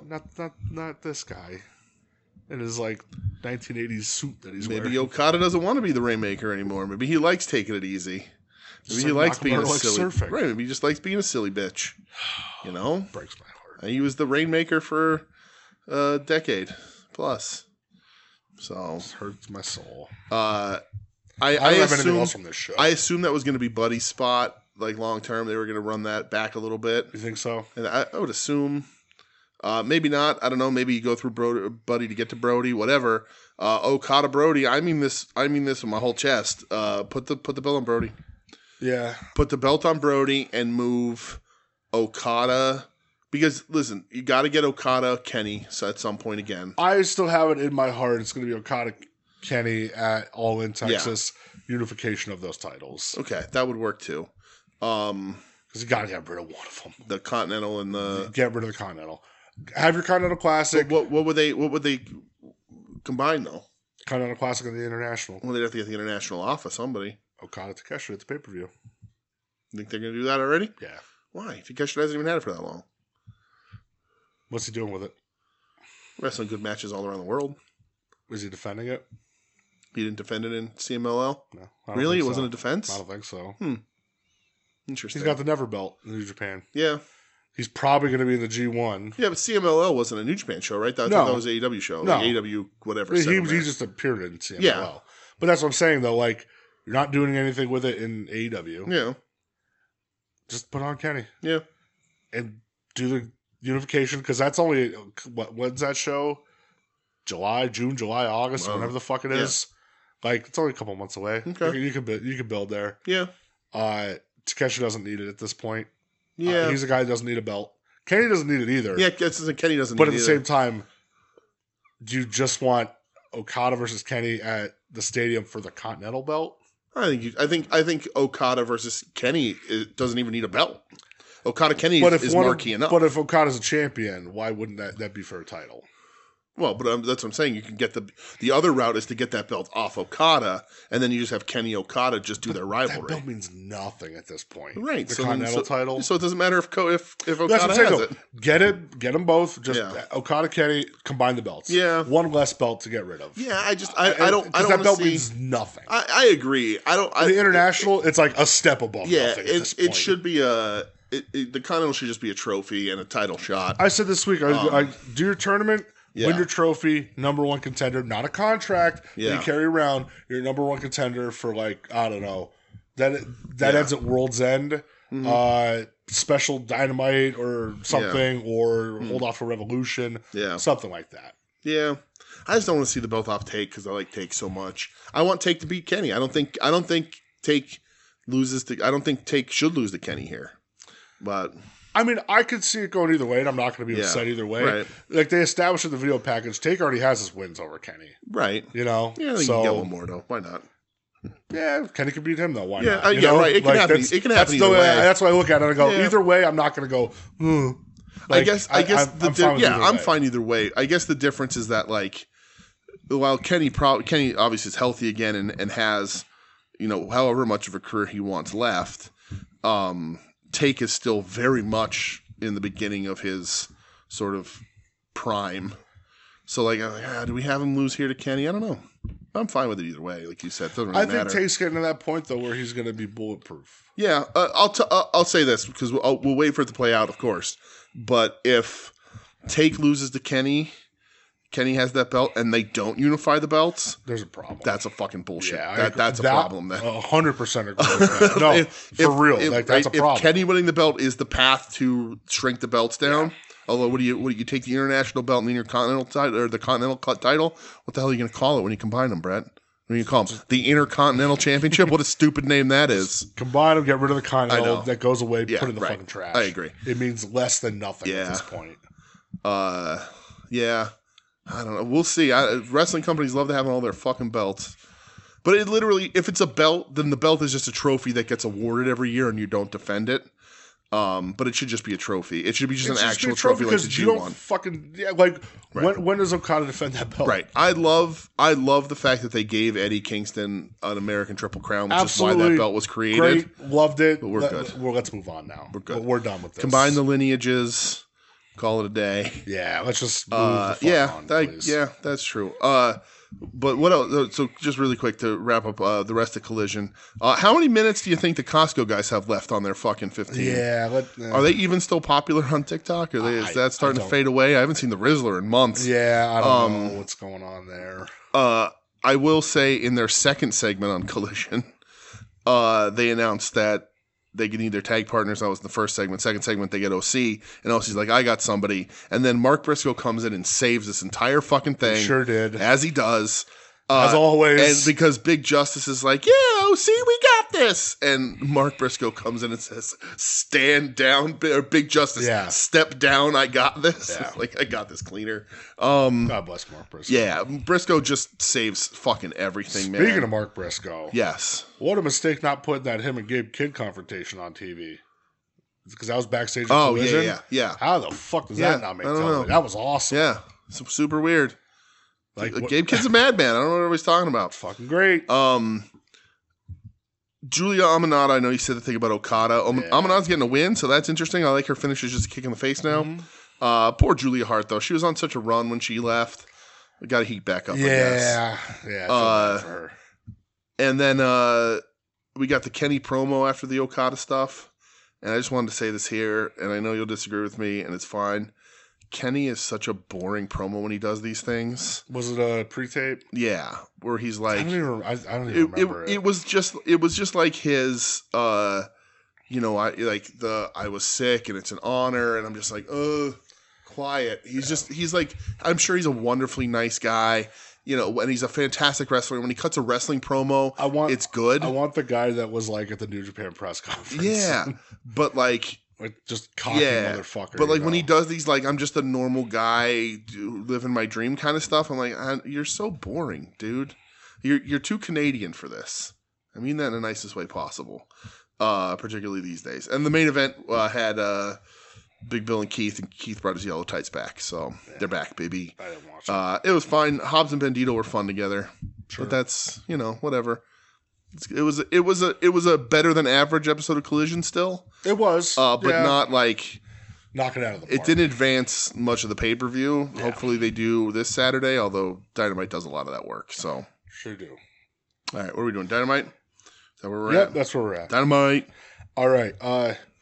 Did you like the MJF promo to start the show? MJF killed it, man. Dude, he's so good. They kept it short. Yep. They kept it aggressive. Saddle up, motherfucker. Right. Like, that was awesome.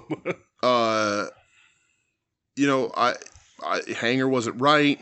All that. Like, I thought it was really good. Like, he's like, here I am. I'm in the streets of Sacramento. Like, come find me. Like, let's have this out. Yeah. When he taps into that kind of stuff, it works. Yeah. Just screaming into the camera, saddle up, motherfucker. Mm-hmm. I was like, all right, let's go, dude. Yeah. Sorry, there was a horse in the background. Apparently. Hanger's here. His Hangman's here. Yeah. So they kicked the show off with that. We go to the arena, which looked fucking amazing. Dude, I loved this arena, man. Is that like a war memorial arena in Sacramento? Really cool. Dude, fucking awesome venue. I was in love all night. I was like, this is like the shit you should be running all the time, man. Straight up. It just felt like such a classic arena. And we complained about that a long time ago on this show, where like these wrestling shows, no buildings have personality. Right. This has personality. Yep. The one in Phoenix a couple weeks ago, like the theater said, personality. Daly's Place has personality. Place, yeah. Like, I love this, dude. Right. Showcase the shit. Even when they run like Atlantic City Boardwalk Hall, has personality. Yeah. Like, every other arena looks so, it's fucking stock. Hammerstein had personality until GCW said it didn't anymore. Great. So. I'm cracking another. Whew. That's a Brett Weiser over there. That is tasty. All right. So Swerve and Ricochet have a contract signing. Swerve, great hat choice, my man. Philadelphia Eagles, world champs. I don't know. Some kid at the movies the other day told me that Jalen Hurts was carried. Yeah, what was going to happen to that child in the parking lot? Well, I threatened I was going to take him to the fucking hospital. So I think I told him to suck my dick. Yeah. Anyway, 16-year-old Brett, that would have been a problem. Yeah. 25-year-old Brett might have been a problem. Would have been a problem for Brett now too, because he wasn't old enough. No, yeah, but he was gonna get a beating. What a fucking douche. Yeah. Is that how all Chiefs fans are? Who Jesus comes? Christ. What teenage boy comes up to two ornery, cranky old men and just out of the blue starts ragging on their hat and their football team. It's so fucking weird to me. Yeah. And granted, when I was a kid, I mouthed off to everybody, but like when he said "Go Chiefs," and I looked at him and went, "Are you fucking serious?" Right? Yeah. And then, it's when we got to the parking lot and he saw us the second time, and from across the parking lot, he yelled, "Jalen Hurts was carried." And I said, "I'm going to carry your fucking body to the goddamn hospital." Yep. So good times. Yeah. All right. Swerve Ricochet contract signing. Again, loved it. Swerve was fucking awesome here. Ricochet. Ricochet is, dude, I cannot believe the transformation with him. The absolute proof and reason why people should jump companies when things get stale. Absolutely. Or when, even in between contracts, whatever. Make your money. Yeah. Change your, I guarantee you now WWE would take Ricochet back in a fucking this Ricochet, second. Right. 100%. Right. They wouldn't use him right, but no, this is great. They never let him do this. And then even Swerve in this, where he goes, "You're going to be remembered for two things." He says, "Swerve briefly reviving your career, and your ring announcer wife." Yep. Ooh. Yeah, that was awesome. Yeah. And then scissors. Ricochet goes to stab Swerve. Swerve catches him, and he stabs Ricochet in the head with his own pair of scissors. Fucking awesome, dude! Great. Oh my god! Like, I can't wait for this match. Yeah, I'm serious, dude. Yeah, for sure. This might be like my second favorite ton of heat program in AEW. Ton of heat. Yeah, they might kill each other. They might. It's either that or it's going to be like okay, this is going to be a long fight. We need to conserve energy. Yeah, it's going to be because there's no step, right? And it's not like no DQ or anything. Is it a number one contenders match? It is. Yeah. Yep. Wow. It's odd to me, and I understand you need a number one contender. But the thing that's weird about the Death Riders to me is they were posed as big threat and they were changing the Mox wanted his company back, and then it slowly faded down to just I'm gonna fight Edge, because this is the first time either of them had mentioned wrestling Mox when they get number one contendership, and it's I thought the Death Riders were supposed to be a threat to the entire company. Well, we all thought nobody else mentions them. We all thought that this was going to be different about the Death Riders. And it's like chicken or egg, right? Did the Death Riders fizzle out partially because nobody else fucking talked? They didn't have anybody else talk about them in any other part of the show? Or did they fizzle out just because it wasn't good and it wouldn't matter? It's, it's chicken or egg. But when he just casually is like, I'm going to take that belt from Mox, it's like, you can't just say that. Right now, he's threatening the entire company. It's just a weird thing. So yeah, but I love this. Yeah, this was fucking awesome. Yeah, it's great. Then we open it with the 8-man tag. AEW did something we've been asking forever here, and they did it throughout pretty much the rest of this show. Yeah, not you, Cope and Yuta, which was fine, but we got there. Take your matches for your pay-per-view. Mix the bad guys up with the bad guys. Mix the good guys up with the good guys. Yep. Shake them out in the tag matches and let them run. This was awesome. And that's what they did, and it was awesome. Yeah, you had Ospreay, Powerhouse Hobbs. Yes. Orange Cassidy. And who's the other brother? And Mark Briscoe. Okay. Yes. Against the Callis family and Brian Keefe. Yes. Now, granted, Briscoe and OC are facing MXM and Johnny TV, who have nothing to do with this match. It's fine. I wouldn't have wanted them in this match. Right, exactly. It's fine. This is a ton of fun. Yeah, this was awesome. Did you see the picture Ospreay put up today? So he put up Will Hobbs in the corner, posing. Oh, yeah, he's all... Yeah, Ospreay's pumping his chest. And then he say, we're going to be a tag team, big and Little Willie. Big and Little Willie, yeah. Sign me up. Right. Yeah, this was so much fun, dude. Yeah. Oh, because Ospreay said he goes, one day I'm gonna get singlet like Hobbs. Yeah. This was awesome though. I think it was a lot of fun. Everybody got to showcase Murder Machines look great too. It's done the right way. Brian Cage. I love how shitty he looks. It's terrible. I love it. Yeah. He looks awesome. He looks awesome in a terrible way. Just divorced dad. Mm-hmm. I have to have my kid on a Friday, and I'm pissed off about it. Yeah. He looks great. Mm-hmm. Just rents his kid GTA and says, "Go fucking play in your room. I got shit to do." Yep. Yeah, he looks awesome. God, he looks awesome. This match was awesome. It was a lot of fun, man. So much fun. It's exactly what it needs to be. Whoever agented it, all that stuff. Everybody paired off. They got their shit in. The stuff that needed to lead into the pay-per-view had its moments. It was a lot of fun. Yeah. Good guys win. Yeah. Bad guys get the beat down after. This felt like such a perfect house show main event, Yeah. But it just works on TV. Right. It's perfect here. It works on TV. It builds these lower programs to the pay-per-view. And then afterwards, Ospreay gets the shit beat out of him. Right. Mark Davis lays that chair shot in real hard. He's still reluctant. Yeah, which I wonder when he's going to turn. If he's going to turn. He's going to turn. Fletcher gives him the brain buster. Davis got his weight back on him, which is nice. Dude, Fletcher looks like $1 trillion. It's insane. So the funny thing that there's something about him, like he looks insane. He looks fucking great, right? Like this dude was like, "Oh, you're giving me the ball? All right, we'll figure this out." Yeah. But like the way he walked down to the ring, like he's like in obviously great shape, but like he's like sucking in to like show his abs off more. Like he's walking a weird way to like show how fucking cut he is. Like that kid, he wanted it. They were like, "Yeah, go for it," and he fucking took it, man. Like that dude. Oh, he was so good. Yeah. He's absolutely phenomenal. Yeah. Yeah. Whenever his contract's up, you're going to be paying him a lot of fucking money. I'll tell you that much. Yeah. Somebody's going to. Yeah. Somebody is. The world is his oyster. Yeah. It's 100%. Adam Copeland versus Wheeler Yuta. I liked Yuta's entrance coming from outside the building. Yeah. I thought that was cool as shit. Mm-hmm. Match you said you alluded. It was fine. It's fine. It's a Cope match. The ending where Cope has him by the hand and he shakes his hand. This is what respect feels like. This is what actual respect feels like. And then he leaves. Mox comes out and starts pie-facing Yuta like you had one job to do. You couldn't get it done. Right. And then Yuta kind of shoves Moxley back. Yeah. And he walks off. Mox chases after him.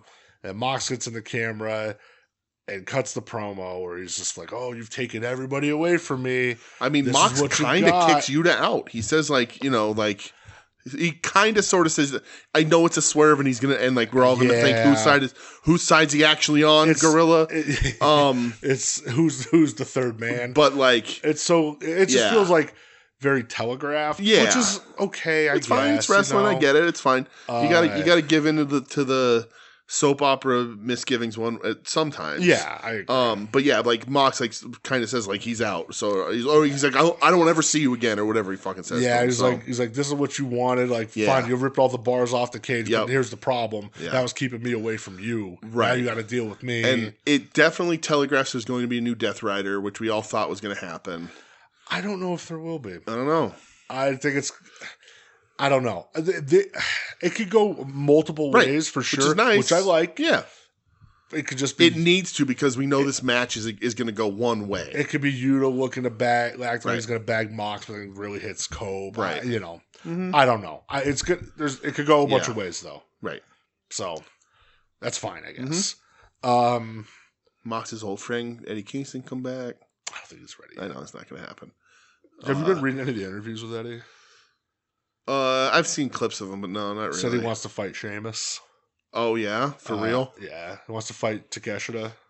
Says I don't watch AEW. I don't watch anything. I just watch old. Right, I saw. Yeah, right. Because he's like Takeshita. You and I, we still have our dream. I saw that Takeshita was like, "Yes, sir." Yeah. So let's fucking go. God, I miss Eddie. Yeah, is it Takeshita and Eddie in the Budokan?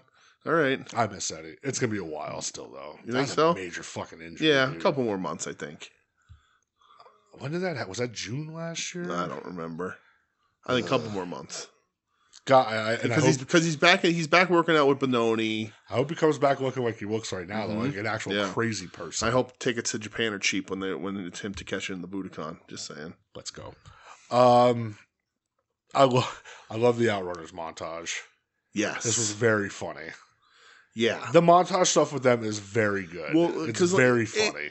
It's such like a tonal shift. I want to know what it feels like, and I guess maybe like Adam would be a guy to ask this. Maybe they'll talk about it on At Odds or somebody. But like, if you don't know who the Fantastics are, sure, how do you feel about the Outrunners? Because I watched this and I'm like, oh, look, it's the Fantastics. Like, the music video. Like, oh, I'm like, oh, okay, it's Midnights, it's Fantastics, it's this, that, whatever.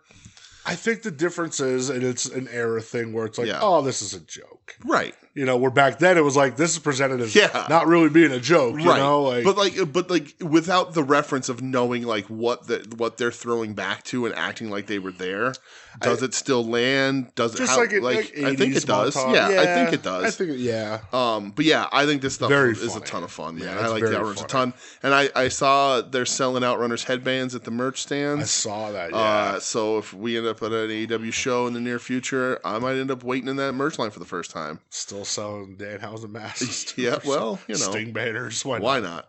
But I'll get an Outrunners headband. Hell yeah, you will. If it'll fit my head.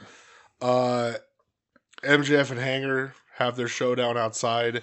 Yeah. Because we had a little MJF promo before that. Because Renee's interviewing him outside. He's like, you got me all alone. What are you going to do? And then, you just see the truck making a beeline for them. Hanger gets out, runs through the backstage, starts whooping an ass. Unass, but not the ass he thought it was. About being MJF, and he's screaming, he made me do it. And then MJF, dude, levels the shit out of Hanger from behind. I love the fake MJF bit. Loved it, right? Dude, they're in the ring, beating the shit out of each other. Max gets the diamond ring on, ends up popping Hangman 1. And then he gets on the mic, and he's just like, I'm going to burn you alive. It's like, whoa, what the fuck?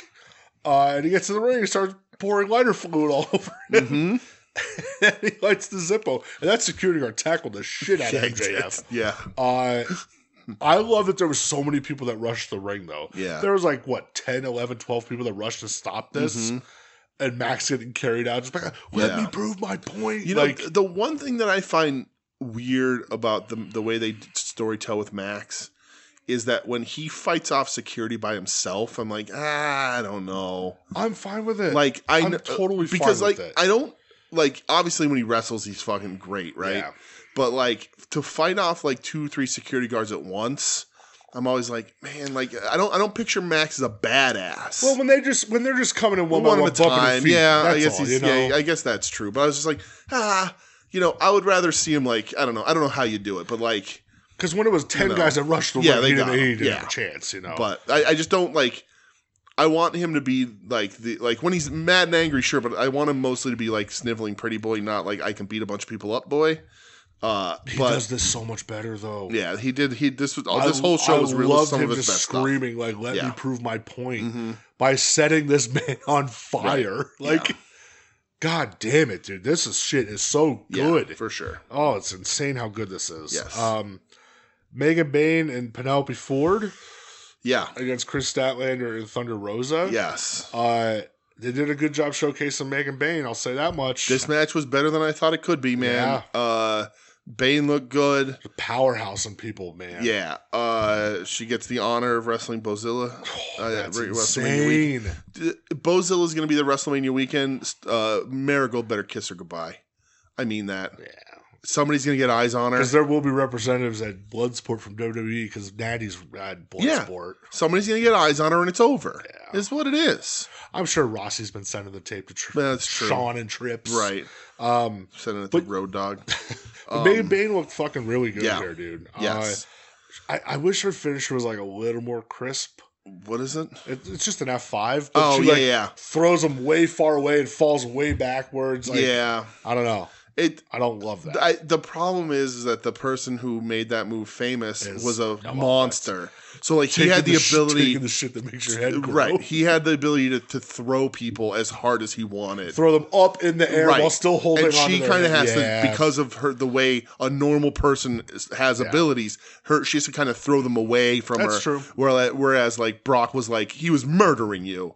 Because he was just, the man was just a gorilla. As was famously said, if Brock Lesnar wanted to hold you down and have his way with you, what are you going to do? Right. You're done. And as lawsuits may or may not have told us. But, I like this a ton. I did too. I put this in the Discord. There was a part in this match where Stat is beating up Bayne in the corner. And Penelope does her as Excalibur one time called Great Muda-esque. Handspring. I'll never forget that. Maybe it wasn't Muda, whatever. No, it was Muda, trust me. And Stat doesn't turn around to see it. The timing is so good. She moves out of the way and Bayne gets it in the corner. I was like, what a perfect timing spot. That was so good. Normally not just the women's division, any division in AEW normally doesn't pull off stuff that smoothly. Yeah. And that was really good. They did a really good job with that. So I really enjoyed this match. I did and too. it does build a little bit. And Thunder Rosa didn't actively screw anything up.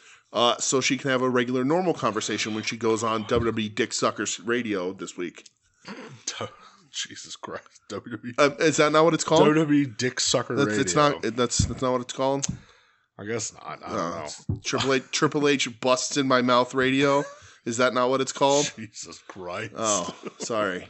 Come on, man. He hates Dwayne and he hates John. Yeah, I'm sure he does. Ugh. I saw him with Stephanie Verker, and I was like, "You leave that sweet angel alone." That sweet baby angel. You sick son of a bitch, Bully Ray, you garbage person. She's gonna be in WWE as a DLC. Yeah, that's crazy. Steph Verker. Yeah, good for her. Julia. Yeah, there you go. Motor City Machine Guns. All right, that's wild. At least they're in a video game instead of sure as hell fucking using them on TV. No, they aren't. The Mariah Tony Storm sit down. They pump up Queen of the Ring. Dude, yeah. So yeah. I did not. So the guy there. Yeah, we got Tony. There was a Tony promo earlier where she says, chin up, tits out, watch Queen of the Ring. Who was that dude? So he's the director of the film. Oh, really? I did not know this because until somebody brought it up today. Yeah. He ran a record label called Sumerian Records. Okay. Which, like, had a lot of, like... I saw people saying that he ran with some white power bands. I don't think it's... No, there's that band from Russia, Slaughter to Prevail. Okay. Which, like... The dude might have a white power tattoo, but then he said like he had it because he was younger and running in those gangs. Okay. And he didn't really have a choice. Yeah. So now it's just a tattoo of a window now. It's like a square with I guess. Okay. But that guy, he has some like shady dealings with band merch. How the fuck did he get into directing a movie? That I don't know. That's I'm bizarre. not sure. Okay. A lot of like, anti-vax and that type of shit. Oh, good. But yes, though, the Mariah Tony sit down. Yeah. Fucking awesome. Mariah immediately just spits right in Tony's face. Mm-hmm. I thought like, holy shit, like, here we go. Yeah. They're going to kill each other right on the set. And Renee had to just yell at Mariah like a child. Mm-hmm. Try to keep this all together. I thought Mariah was great here. Yeah. Saying like, isn't this what you always wanted? Mm-hmm. Was you and me to have this big ending? Right, a trilogy with your favorite co-star. Yeah. Tony was great. She's like, I'm not going to kill you. Mm-hmm. Oh, I'm going to let you live. Yeah. And you're going to have to live with being second best. You're going to have a good career, but right. nobody's going to remember I banish you to a life of mediocrity. Amazing, yeah. dude. Tony's killing it. That's why I'm like, God damn, I wish this was the main event. Mm-hmm. I really do. Yeah. That breaks my heart. What the hell... Why would Switch answer the Max Caster? Oh, yeah. I see. That was so not important to me. Yeah, it was before this, but that's fine. It was just... Why would he... I was so confused, because I liked the Max Caster thing. Yeah, it was simple. Yeah, Max Caster ripping off Chuck Taylor. Which Chuck Taylor might have tweeted about that. How did he rip him off? With that, let's go, Max Caster, you're the best friend. Oh, yeah, right. Yeah. I wonder if Chuck just gave it to him. Probably. But anyway... I did like Max said. He goes, no wonder why they call you Sacktown, because this crowd's full of a bunch of ball bags. It made me giggle. But it was just to get him to mention. It was just that promo at the end, which now everybody's raising the eyebrow. Like, is this to play false doubt? Yeah, or is this to remind people that like, no, he has backup. Mm-hmm. Which way are you gonna go with it? Which I like. Yeah, I like it. I like that you could go either way. Yeah. I don't, for the love of fucking God. Uh-huh. I wish this cash-in thing would just go away. Yeah. I wish they would be like, hey, whoops, it expired. Yeah. Because like... he opens it up and it's... expiration date was on it at 12/31/24. Yeah, that'd be amazing. Your fucking lawyer didn't read it. What a way to get out of that. Dude. Christian's just been holding on to it for too fucking long. I'd be like, Tony Khan Booker of the year. Thank you. He didn't read the fine print. Read the fine print, idiot. Yeah. He's like, God damn it, Killswitch used to handle that for me. It's like if cashed in after December 31st, 2024, it's for the TNT title. Yeah, this is actually for the TNT. It's for the ROH TV title. That would be amazing. I'd be thrilled. I'd go, thank you. This is the perfect way to get out of this bullshit. Yeah. Because like we were talking about a little bit today in Discord, and our friend Mike was like, this is the worst trope that they've taken from WWE. Yeah. And I hate it. I do. Yeah. Even in I don't WWE, like Money in the Bank regularly. It's so played out. Yeah. You know, like first couple times, oh, cool. Yeah. Rollins cashing in. That one time at Mania was real cool. But like nobody gives it. It's just done. It's such a played out concept. Yeah. And I hate it. I hate it. Because I kind of said, Christian, you look at that roster. Okay, listen, I like Christian. No doubt. Yeah. I think he's awesome. Right.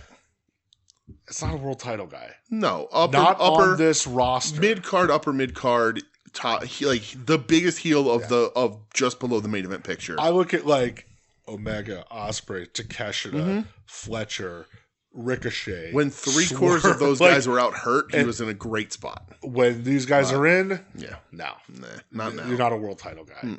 And, you know, people always going to try to cash in, but someone's going to stop them, then they're going to cash in.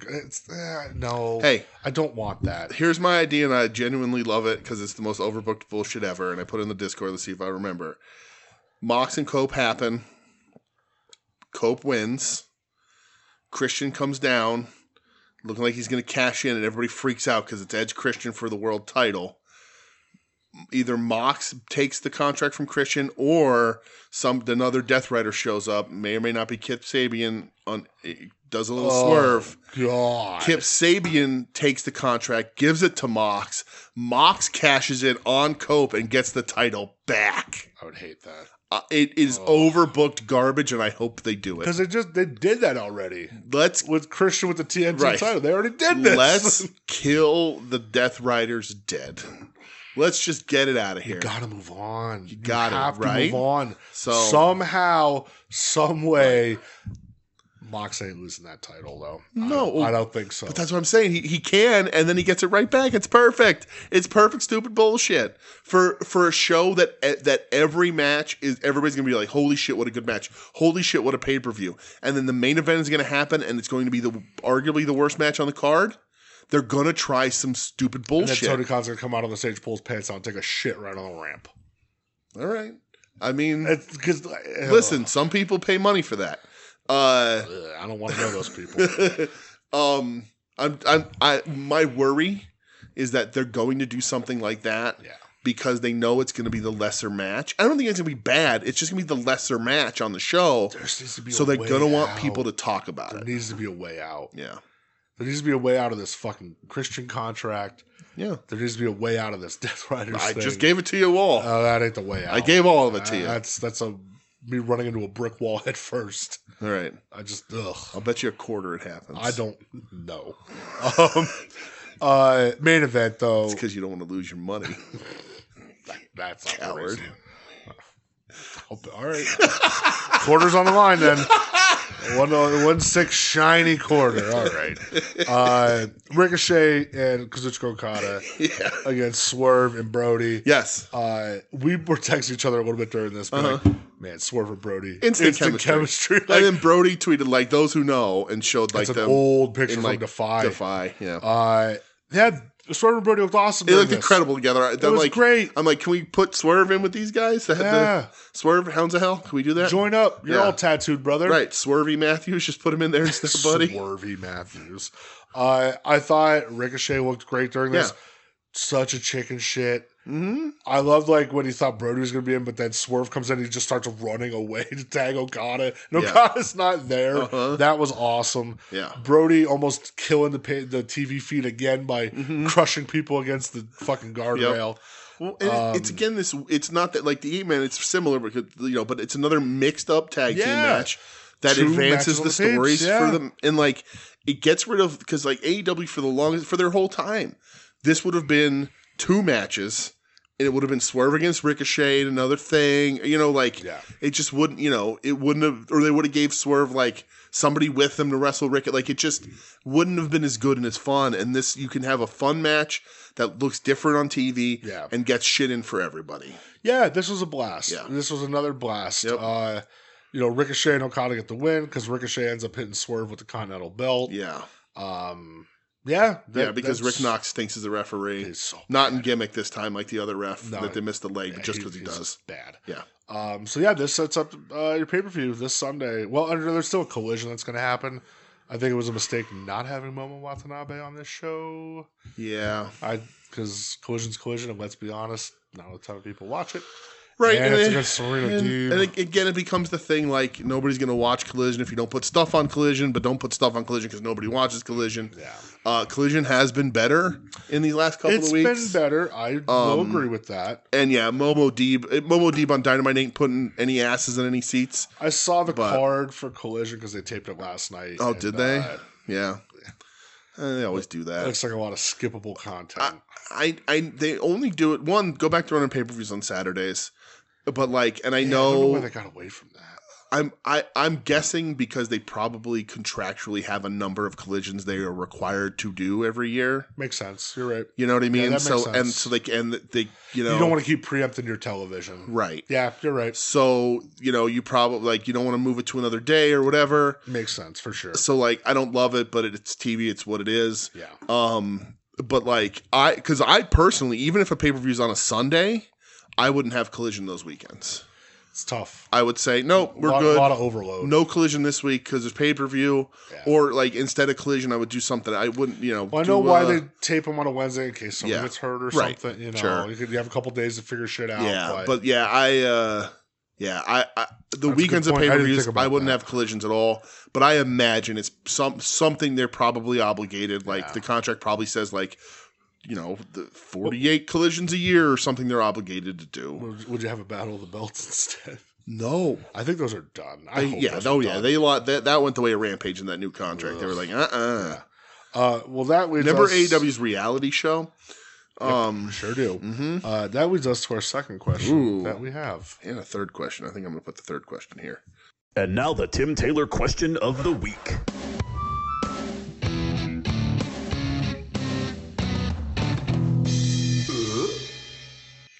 All right, so Fancy Tim Taylor says, hey, boys. Fancy Tim Taylor. I gots to know, what are you most excited for Revolution?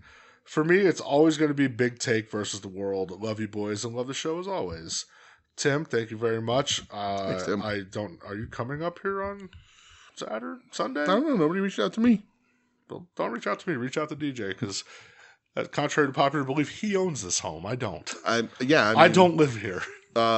Of course. I dwell here. Yes, of course. You're welcome. Just, let me know. I need a head count. But, so I'm not going to do like a DJ skanking down to the ring, Will Ospreay do this thing. Yeah. But I will run down the card real quick for you. Okay. And, you tell me what you're most excited for. Okay. Pre-show, Big Boom AJ, OC and Briscoe versus Johnny TV MXM collection. It ain't that. Give me all right, we'll go on a 1 to 5 scale rating of excitement. 1 to 5. For that. I mean, I like Mark Briscoe a ton, but it's a pre-show match. It's a nothing match, but really fun. I'm gonna hit that with a 2 because it's not gonna. I don't think it's gonna be bad. I just whatever. Okay, it's fine. Steel cage match: Will Ospreay versus Kyle Fletcher. It'll be about a 5 for me right there. AEW Continental title: Kazuchika Okada versus Brody King. Man, I'm really excited about that too. But it's not a cage match, so I'm gonna do. Can I do half points here? Yeah, 4.5, like right around the top there. MJF versus Hanger. Man, that's gonna be really good, but like, it does not. Those other two, I just like guys better. So I'm gonna say like a 4. I'm gonna put that around 4. All right, AEW World Tag Titles: Hurt Syndicate versus the Outrunners. I like the Outrunners a ton. Strap them up. I know you're not going to. Don't actually do that. But like this, I love the angle. I'm glad that like they're running with the Outrunners a little bit here and stuff. But but this could be on Dynamite. This is a 2. Should have been on Dynamite. TBS title: Mercedes Moné versus Momo Watanabe. I like Momo a ton. Hopefully they can catch magic in the bottle like they did the last time. If they do, people are gonna be talking about how good it is. But level of excitement, 3.5. Number 1 contenders match: Swerve versus Ricochet. I mean, this angle is doing all the fucking work in the world. And the interesting thing is, like, Swerve's been doing this character work for a little while, but this is the first sort of match show, like big time match of what this Ricochet is going to be doing in a ring. And I think he needs to change the way he's worked in the past. Maybe not AEW wise, but like overall in his career. So cautiously optimistic, but I love this angle. It's one of the best things on the show. I'm putting that at a 4. All right. Falls Count Anywhere, AEW Women's title: Toni Storm versus Mariah May. It's the blow off. I think it's a blow-off. How could it not be? I think you could have made the argument that the last match could have been the blow-off. Should have been the blow-off.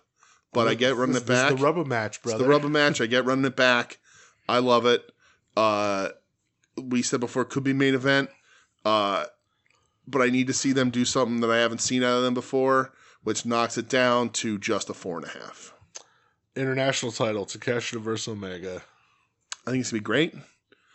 But there's relatively low stakes because, as we talked about before, that Continental title don't mean that much. Yeah, I mean, the match is going to rule. I love watching Take Okada. Like, if we can get an Okada, like, if we get Okada, this is the best match on the fucking card. Well, this is Omega. Or Omega. If we get Prime Omega here, it could be the best, like this, they looked really good match before. Of the year contender it could be like match of the year, this could recapture some magic here. Sure. But I'm putting it at like a 4. And Mox versus Cope. Probably the thing I'm the least excited for on the whole card, sadly, including the Costco dudes match. Yeah. I don't want to do that to them. I'm gonna put it on 2.5 just to not bury it completely under the pre-show match. Yeah. But god damn it, it's got a lot of work to do. Yeah, I mean, on paper, this card looks like it's going to be fucking fantastic. But by that regards, my most excited is Fletcher Ospreay in the cage. My most excited. They're gonna do such stupid shit in that cage. That's going to be goofy. My most excited is probably Swerve Ricochet. I just think, man, those two are gonna fucking kill it. This angle's been so good. This is a hard card to ask that question because it's stacked. It's stacked. It's one of the most stacked they've ever had. Absolutely stacked. Yeah. And then you see the title match, you go, ugh. Yeah. Yeah, I think Swerve Ricochet is my number one for that. So, Tim, thank you very much. Thanks, Tim. Did you have another question before we go international? I do, because Jess Bones sent us a sort of a, I don't have a theme song, sent us sort of a not generic, but like non-specific wrestling question. Okay. So before we go to Japan, I want to kind of ask it here, just so we can get out of that. So Jess says... Jess, you better be going to Vegas now because of being Mozilla. Question for the show. Hey, y'all. A bit of a different question today. Recently, a clothing brand I love a lot is doing a collaboration with the Peanuts comic strip for Women's History Month. I'm very tempted to get the blazer and pant matching set or just the blazer. The actual question... Who is the Charlie Brown of wrestling? It doesn't have to be a wrestler or a manager. It could be anyone in the larger landscape of wrestling. I think the modern-day Charlie Brown of wrestling is Dax Harwood. And no, it's not just because he's bald and everyone likes his counterpart better, Cash Wheeler, as Linus. Maybe it's the impression I have of the Charlie Brown character, but it has to be someone that is very concerned about what other people think about them, almost to a neurotic degree, with a penchant for perpetual self-analysis and underlying self-loathing. So this is a very complicated wrestling question, Jess. Thank you very much. I looked at the clothing line. Peppermint Patty with the shirt that says "Sir" is hilarious. Peppermint Patty for life. So my Charlie Brown impression is more like my interpretation of Charlie Brown is more the guy who thinks it's his time and the ball keeps getting taken, like the Lucy snatching the football away from him. And in that regard, the wrestling's Charlie Brown is Drew McIntyre. Oh, that's sad. Because every time Drew thinks he's got something going, a pandemic happens. Or, like we just said this year, he's tangled up with everybody and they're settling on him, Damian Priest, at WrestleMania. Yoink. So from that angle of like the guy who really thinks this is his moment, and that right before he's about to kick that ball, though it gets pulled away, it's got to be Drew. It's a good answer.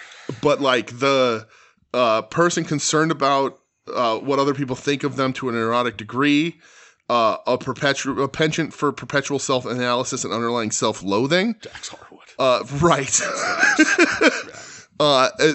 The only other person, FTR, but it's Dax. right, and the only other person that is like that I can think of that is like sort of like more online than he should be and way more concerned with those things is CM Punk. Punk doesn't have the self-loathing, but like that dude well, maybe he does. That dude really cares about the internet a little too much. So, I would say But- there was that period with MJF too, Oh God, yeah. where he was like Yes. getting real like defensive about things. Yeah, and right. hopefully somebody told him, "Hey, man, You shouldn't. Yeah, don't be in your feelings. yeah, just chill out. Who Right. gives a fuck?" Yeah. Um, But there's not a guy he like was a good answer though. Dax though was a real good. Dag's answer. a really good answer. Yeah, it's tough, but Dax, and that's Jess's. I think Jess nailed it. Yeah, that's a really good answer. My interpretation of Charlie Brown, like of the good grief, guy is Drew, and to a lesser extent, many years ago, while he's on a good run now, is Finn Balor, dude that just never got what he's deserved. Breaks my heart. I was there in person when his shoulder blew out, and that was it. Never got But trusted again. the embodiment of Lucy pulling that football away to me is Drew McIntyre. Yeah, I agree with And that. it sucks. It does. Poor Drew. Jess, thank you so much for the question. Yes. Also, all the Peanuts characters have giant heads. So Brock Lesnar, because Brock Lesnar has a giant head. But he's never mind. Well, He's overexceeded. yes. God damn it! Why does he have to be a piece of shit? It certainly is. All right, ready to go international? Yeah, let's go international.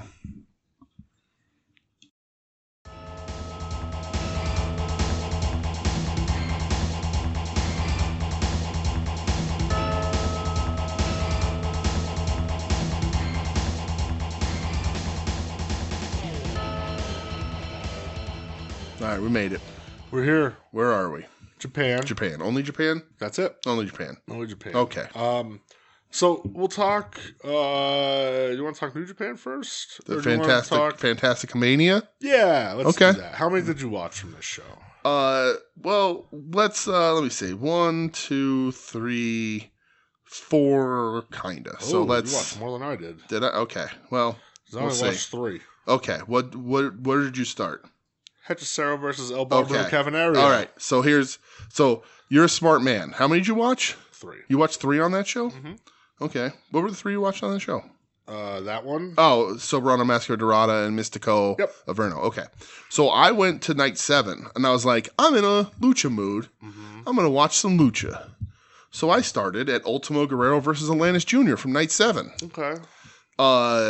It got a 4.5 on Wrestling Observer. Did it really? I don't know why. No. It was really good. I liked it a ton. Was it 4.5 level? No. It's got a 6.9 on Cage Match, but a 4.5 on Observer. Very weird. Yeah. But this was really good. One of the coolest things is Ultimo Guerrero has Atlantis Jr. in a surfboard, and Atlantis' arms get loose, and he stands up, but his legs are still locked. I like when it that looks super happens, fucking yeah. cool. I love that. And Guerrero wins with an inverted top rope suplex. He gets they're on the top rope and he gets him in almost like a scorpion death drop, but then suplexes him over. Looks super cool. Ton of stuff from Fantastic Mania and the other shows we watched that I think people should be fucking stealing outright. Sure. And they're just not doing it. That was really good. The second match I watched was from that same show, which got a 4.25 from Meltzer. Was Volador Jr. versus Templario. Okay. Volador Jr. has a beard because he's a bad guy I like that. and looks fucking great. I love Volador, big Handsome Volador man. Jr. fan. This was a lot of fun. This one to me was the most sort of mid-card WCW lucha, just big stuff, flippy stuff. Volador does a springboard to the outside and catches an Arana, and it's super smooth, that sort of pacing and back and forth. That's what it really reminded me of, Ray Psychosis kind of, Okay. just crazy going at each other nonstop kind of shit. This was a ton of fun, not 4.25 stars, but a ton of fun. And then from to night 8, I too started with Hechicero versus El Barbaro Cavanario. Sweet. I don't know how Barbaro walks. Okay, Because he's a fucking nutcase. he's insane. This match was crazy. Yeah, I like that he draws little stick figures all over his Dude, body. him It's goofy. doing the head shrinker Fatu splash to the floor. Uh-huh. Dude, how? Yeah. how are your knees not just broken? Yep. Well, and then we also get shout out Matthew. I am the table. Yeah, absolutely. Yep, I have that here. Suplex. The suplex off the fucking off the stairs. Yeah, off the stairs onto the table, not through the table. Yeah. Barbaro had that step up rope dive to the floor, which was fucking nuts. Yeah. That the suicide dive where he jumps through the corner of the post was fucking crazy. Yeah. That weird Alabama slam airplane spin thing Hechicero does to him off of the apron where Barbaro just lands on his neck. Yeah, why? I was like, dude, Christ, what are you doing? Fucking stop. Yeah. I've seen him wrestle before, but I'm like, brother, chill the fuck out, man. Yeah. You're going to get hurt real bad. Yeah. Thank you. This is great. I fucking love this. This was awesome. Yeah. Hechicero's the man, wins by tap out. Hechicero is amazing. Technical wrestling, 1B in the world right now, honestly. Just a ton of fun to fucking watch, man. He's a fucking man. Yeah, for sure. Love him so much. Yeah. Did you watch anything else? Yeah, so Soberano versus you did watch Mascara Dorada, yes. Okay, so I thought the dives they were hitting in the match, fantastic. Yeah. Some of the best dives I've seen Mascara hit. The rope walks, crazy. Right. Out in the crowd, off the stuff in the crowd was cool. I thought, though, the match was a little too much. You do a move, I do a move. You do a move, I do a move. Yeah, sure. Just kind of a lucha thing, but I get it. At the end, there's no drama whatsoever. Yeah. Which, again, I've talked about this for years. Lucha is kind of my blind spot. Yeah, me too. I don't understand everything about it. So if that's just the style, that's the style. Yeah. It was okay, I thought. I didn't think it was great or anything. I thought it was okay. Yeah. Mascara Dorada's real young. Yeah. Yeah, yeah. But I just thought it was okay. So I agree. I liked it. It was oh, that was cool, but there's no substance there. Yeah. But I gotta tell you something here. And so up to this point, I watched 4 of these matches. And I had to stop, Brett. Why? I don't have the sound because I don't want to subject anybody else to that. But if I hear bullhorn, another fucking bullhorn, that's a lucha thing, though. It gave me a headache. I had to stop. I had to stop watching wrestling completely last night. That's a lucha thing. I hate it, and I think when it's in an arena, it's fine. But when it's in tiny sound bouncing off the walls, Hurricane, it didn't bother me at all. I couldn't anymore. Sounds affect you. You're a cranky old man when it comes to sounds. It was so loud. It literally gave me a headache that I woke up with this morning. I got poor little baby. It killed me. And I was I tried so hard, and I was all right. So far, but in the end, it didn't even matter. It didn't even matter. One thing I don't know why. I was what? I was one. They were. Are you all right? Are you okay right now? You're about to. Is your headache coming back? No, but it was here for a lot of the day. Did you take some leave? Last night I just smoked a giant bowl and went to bed. Well, I don't take care of you. Today I took some ibuprofen. But I get it. Hello, police. Did you hear that? I get it when something cool happens, right? Celebratory. That was a cool move. Whatever. But they were literally doing it during the introductions. Yeah. And I was I fucking can't. I cannot anymore. Whatever it is, that particular sound overstimulates the shit out of me. And I had to walk away. And I was I had Mystico and Averno tuned up. It was right after this. I was we're going to go. I saw that it was 25 minutes. And I was this is going to be cool. I heard that Mystico's looking really good these days. All that. And then it happened on the entrance, and I was nope, I just can't. I had to walk away. I could not do it. So, that's where I'm at. Are you sensory overloaded? Yeah, I was, yeah. Do we need to put you in a room and give you headphones? No, I'm good now. I'm good now. I just stopped watching wrestling last night. AEW, they have those things at their live events if you need them. Yeah, I don't. If you get a little, because they don't have air horns. They don't have air horns at those events. They should. No, they shouldn't. Nobody should. They should be banned from professional wrestling. They should be banned from all like old like CCW shit. When people go through like fucking pane glass and. Oh, you're getting upset. No, it sucked then too. It's terrible. It was fine. No, I just couldn't. It was so loud. Excuse me. It was so loud over the commentary. I just like over everything. I was just like, all right, I'm done with wrestling for the night. Can't do any more Lucha Fantastica Mania stuff. And the thing is, when I've watched like the little that we've watched of CMLL or whatever, it's just not as loud. So it's again a thing where like in the smaller room or wherever the guy was positioned, it just overwhelmed me. So you got overwhelmed by wrestling. So how was the main event? So main event, MLW middleweight title, Mystico versus Inferno. Also, keep your MLW out of my New Japan and CMLL. It was okay. Yeah? Yeah, okay. It was okay. All right, good. Like, I hate to be like old man yelling at a cloud, but like, just no selling. You know, it's just like, again, you hit a move, I hit a move, you hit a move, I hit a move. And that's kind of why like Lucha isn't our thing. Like I don't fully love that. Mystico admittedly can be very breathtaking at times. Sure. With some of the dives and just the counters and the twirl and fucking shit. It looks great. Mystico's very impressive. Except that Chris Jericho match. But this is something where I feel like every year for Fantastica Mania, it's like, I'll watch something on the last night. They save it for the last night. Right. The singles matches, you know. So well, that's the thing. Like, I like these guys. I like Soberano a ton. I like Templario. I love Hechicero. Yeah. I love Volador. You know, they did announce on the show the dates for the juniors tournament. No participants yet. It was nice to see Ultimo Guerrero in a mask that fit his head. God, dude, that remember that?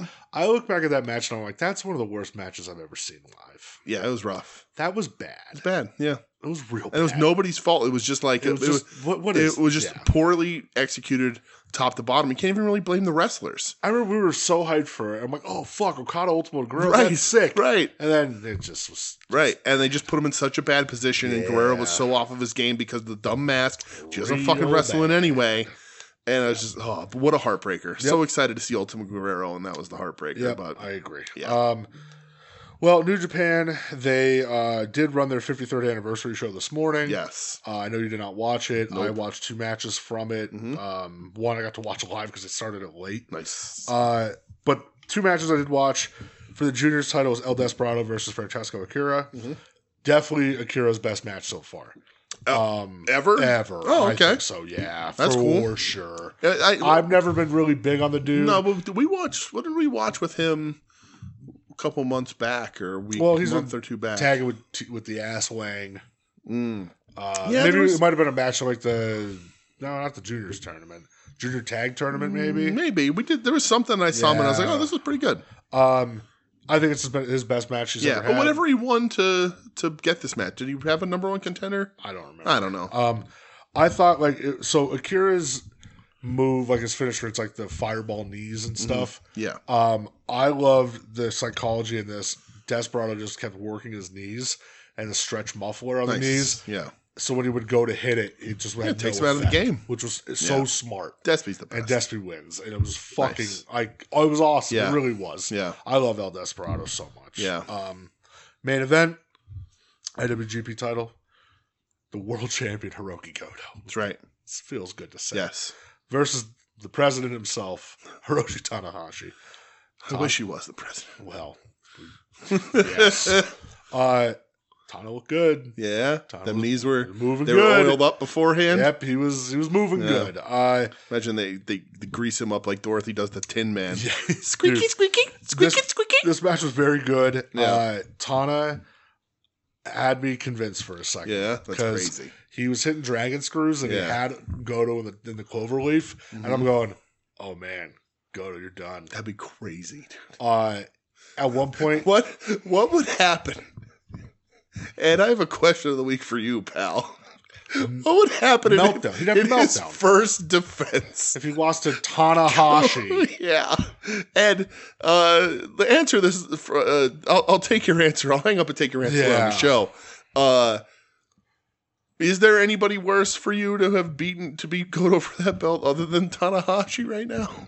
No, I couldn't imagine. But it was very like he hits the aces high during this. Wow. And then he hits the run, hops over the top, jumps up on the turnbuckle, and I'm going, oh my God, they're gonna do it. Yeah. They did. Oh, okay. Goto Revolution, baby. We're nice. on a roll. So Goto wins. John Voight was backstage pumping on his knees full, whatever he did to, what's his name, Paul Walker. And then Yuji Nagata challenges Hiroki Goto. We knew that was going to happen, though. Yuji had announced that a while. Yeah. I don't remember. I think when Goto won... Did Yuji challenge him immediately? I think it was... They announced his first two challenges were going to be Tana and Yuji. They put the belt on Yuji. I mean, it's Blue Justice, baby. But, like, it's Goto. I know. Why did they put it on? They won't. I don't know. All right. Tonight... It'll be good, though. Yuji's still really good. Tonight starts New Japan Cup as well.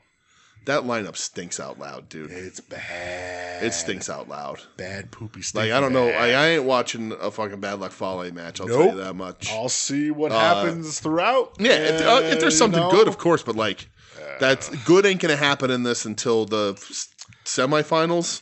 Maybe quarterfinals, maybe. It's tough. Yeah, that lineup ain't looking like good. Shit. Yeah. But the main event of what we watched this week. Okay. For Japan. This was Stardom. Yes. Naito and Korakuen. Yes. We watched the main event. Mm-hmm. Thankfully, I woke up early enough to watch this live. Stardom put it live on their YouTube channel. Yeah. At one point, I think it peaked at 65,000 viewers. Wow. We're watching this live. Okay, nice. This was for the Red Belt. I should have Stardom. I should have watched this, planned to watch it originally. I stayed out of the Discord. I was like, I don't want any spoilers or nothing. But I did eventually see the picture of Natsupoi and was like, okay, well, now I kind of know what happened. Fucking Natsupoi. Dude, there was like a montage of like 4 or 5 different pictures. Yeah. Somebody put it to Eiffel 65s on blue. Yeah. Killed me. Right. She blued herself. Oh my God, dude. Hilarious. Yeah, well, I guess Natsukatora blued her. Sure did. But yeah. Saya Kamitani. So I knew the finish. Okay. I actually by the time I watched this, not only did I know who won, but I also know that the stipulation didn't really stick. We'll talk about it. Okay. Saya Kamitani versus Tam Nakano. Yes. Loser leaves Stardom. Amazing. Yeah, fantastic. Absolutely amazing. Absolutely fantastic. Korakuen is on fire. It's free on YouTube still. Yeah, you can watch it for free. Go watch it. Seriously, go watch it, because we're going to talk about this match, but it's on my match of the year list. Dude, just like this, it's great. It's absolutely fantastic. The emotions in the crowd. Yeah. Like the wrestlers on the outside, Saya and Tam as well. All of the little things are done so well in this match. Yeah. They struggle, like submissions are put on and it's immediate. There's no like, oh my God, this hurts. Oh my God, this hurts. Yeah. There's an immediate struggle and a fight to the ropes. Like there's like everything is treated as real. These are former friends, former tag partners, former stablemates, and it is for the person's right to remain in Stardom. Yeah. This is also Saya beat Tam for this belt. Yeah. So like there's a ton of stakes in history in this match. I have like too much interference, I thought. I didn't mind it. It got a little like, all right, hate is involved, so that's going to happen. It didn't bother me. I just it got me a little bit. It took me a little bit out where I was like, all right, guys, like this is supposed to be the high stakes match. Why are we having this? Yeah, you know? I like the ref doing the backslide. That like got because that's why he wasn't there for it. I didn't mind it so much. I absolutely love the finish. Yeah, of Tam like looking up at Saya crying, and Saya just kicking her in the goddamn face. Yeah. And that was it. I lost my mind at that. Yep. Saya gets the win. She didn't want to do it. Like, she was, like, reluctant. She just hauled off and booted her so fucking hard. Yeah. My sweet Tam. Yeah. After the match, so this ends up getting translated later for everybody on Twitter. Mm-hmm. Saya's talking and Tam's talking, and now they're going to have another match? Right, because Tam is just a freelancer now. She's no longer officially in Stardom. That pissed a lot of people off. Yeah. And I get it. Yeah. I feel it's a bait and switch. Mm-hmm. I don't want to say I feel bad for the people that are there because, hey, you saw a hell of a match, right? But it meant nothing now. Yeah. Like, now Tam's a so-called freelancer. Mm-hmm. They took her off the roster page and Stardom and all that shit. But they scheduled her versus Saya. Now it's like title versus career. Oh. It just that's weird. Yeah. Well, I don't like it. I don't like the bait and switch. So like, if Tam beats Saya, then she wins the belt, but she's not right. Then Stardom? that's and like freelancers, like look at Sari. You're right. But it's weird to do it anyway. Pointless. But then if Tam loses, it's like, well, but this match, which was really fucking good, could have just been the end. But it's weird because then Tam gave like the interview. She's like, I don't want to wrestle anywhere but Stardom. She goes, WWE could offer me 2 billion yen, and I still wouldn't go there. Okay. She goes, I only want to be in Stardom, and Tam's old. Yeah. So Tam's like 36. Yeah. But Tam's only been wrestling for like 10 years. Yeah. Just because she was, whatever before, like however that all works. I don't know, man. It's weird. This next match is damned if you do, damned if you don't. Yeah. So, I felt like this was the perfect ending. Yeah, I thought so. If you're gonna end it, she's gonna lose her career in the next one. It should just be ended here. Yeah. Right? Very weird. Because like. I mean, if you get better than this match, I'm happy, but I don't know that you can. It'd be really tough. Because their first match was outstanding. This was fucking great. And like the difference, sort of in the storyline with Tam not being a Stardom roster member and all that is that like she doesn't have a stable. While they're still friends, they shouldn't come out and have her back second her to the because ring. she's not a member of a stable. They outlawed too. They go no seconds to the ring for this, even for Saya. Oh, okay. So the thing is that Tam does have a legitimate complaint because of the interference. Sure. So if that's the angle, maybe it's lost in translation or whatever. But it's weird because I'd be like, well, you're not a part of this company anymore, so yeah. There's just too many holes to pick. Right. It's too convoluted. Yeah. Yeah, I agree with that. But this match was excellent. It was fucking awesome, dude. There was free on YouTube. You got the Stardom throw in the chair spot, which is fun. Yeah. Tam takes a Rana from the corner to the floor, which is insane. That was nuts. It's nuts. It's absolutely insane. My favorite thing, like the one where she like side jumps over the rope. Oh my god, it was absolutely crazy. My favorite thing in this whole match, though, is that Tam goes off the ropes and Saya goes to leapfrog her and Tam like stops and ducks under her and Saya turns it into a double stomp. And I was like, Jesus Christ, somebody steal that shit. I was like, God, you should be watching these fucking matches. Who used to do that? Who? Cameron Grimes. He did. Remember? That was more of his move, though. It wasn't like... That was like his finish. It was his finish, yeah. He used to do that. Yeah, that's true. When I saw this, I felt like it was... Jump up in the air like the leapfrog with double stomp. Yeah, that's true. I thought this was like... I felt this was more of like a reversal. Yeah. But like, that's right, Cameron Grimes. And I loved it when he did it. Yeah. Yeah, that was a cool move. I don't remember the name of it. It's probably the money something, right? Yeah.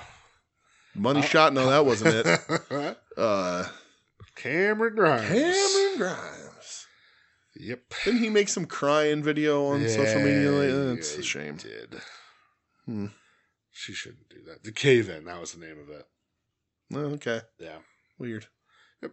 That dude was good, man. I think that gimmick had legs. We talked about it a little bit this week in Discord where I was like, I think him, the LA Knight feud, that was the ceiling. I don't think there was that. Because main roster, nothing happened with them. Right. I mean, that's the thing. Like, you take that gimmick, you put it on the main roster, you're just doing the stuff he did in NXT, which is entertaining. Wouldn't be the first time that happened. But yeah, this dude wasn't holding like any major titles or anything. No. But he had. I liked Cameron Grimes. Yeah, me too. But again, not to take away from this match. Crypto millionaire. Yeah, because he bought GameStop stock. He shorted GameStop. Yeah. Ted DiBiase on TV with him. Yep, his fat head. Oh yeah. But again, not to take anything away from this. This match was really fucking good. Awesome. It was really, really good. You should watch it. Yeah. And just ignore what's happening next. Yeah. But this is free on YouTube. It's on Stardom's page. Look up Stardom. It'll be right there. It's really fucking good. If you're not familiar, or you want to be, or you just want to see good wrestling, or you haven't seen Joshi in a while, or whatever. If you want to watch Saya Kamitani just be like an insane heel. Saya's what a crazy turn, unbelievable, man. Crazy character work, crazy switch, crazy look change, everything about her. Absolutely fantastic. Awesome. And you get to see Natsupoi get blue misted Dude, those fucking. I said she looks like a Smurf. It was crazy. Like I don't even Smurf. know how it happened, but like at the end, of the match, Tam head blew all over her too, and because she was just in the same arena. It was insane, as Natsupoi. Poor Natsupoi. What are your favorite matches? Obviously that one. Same. Is fucking incredible, and good question. In America. Here in America, are you afraid of your America? fellow man. I'm afraid of America. Jesus Christ, no. I'm afraid of the world. Well, I'm afraid of him. I'm afraid of my girl. I really like the 8-man on Dynamite. Okay. The big schmaz. Mine, I am going with KO Sammy. Okay, yeah. Those two are like incapable of having a bad match. Oh yeah, for sure. So, Royce.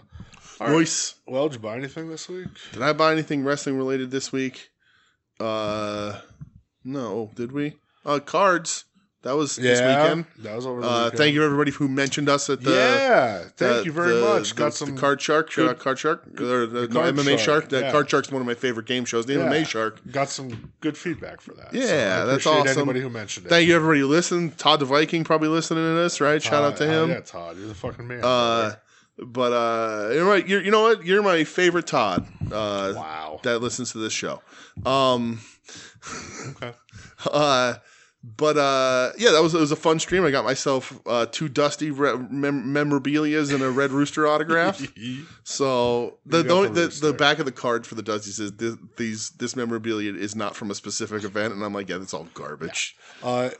So it was funny. I wanted a polka dot. That's what I was hoping. I imagine the really high ones have a polka dot. So I bought 3 different spots, and I snuck on all of them. Woof.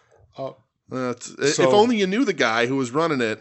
So he called me the next day and he goes, yeah, me and your sister were packing up the cards.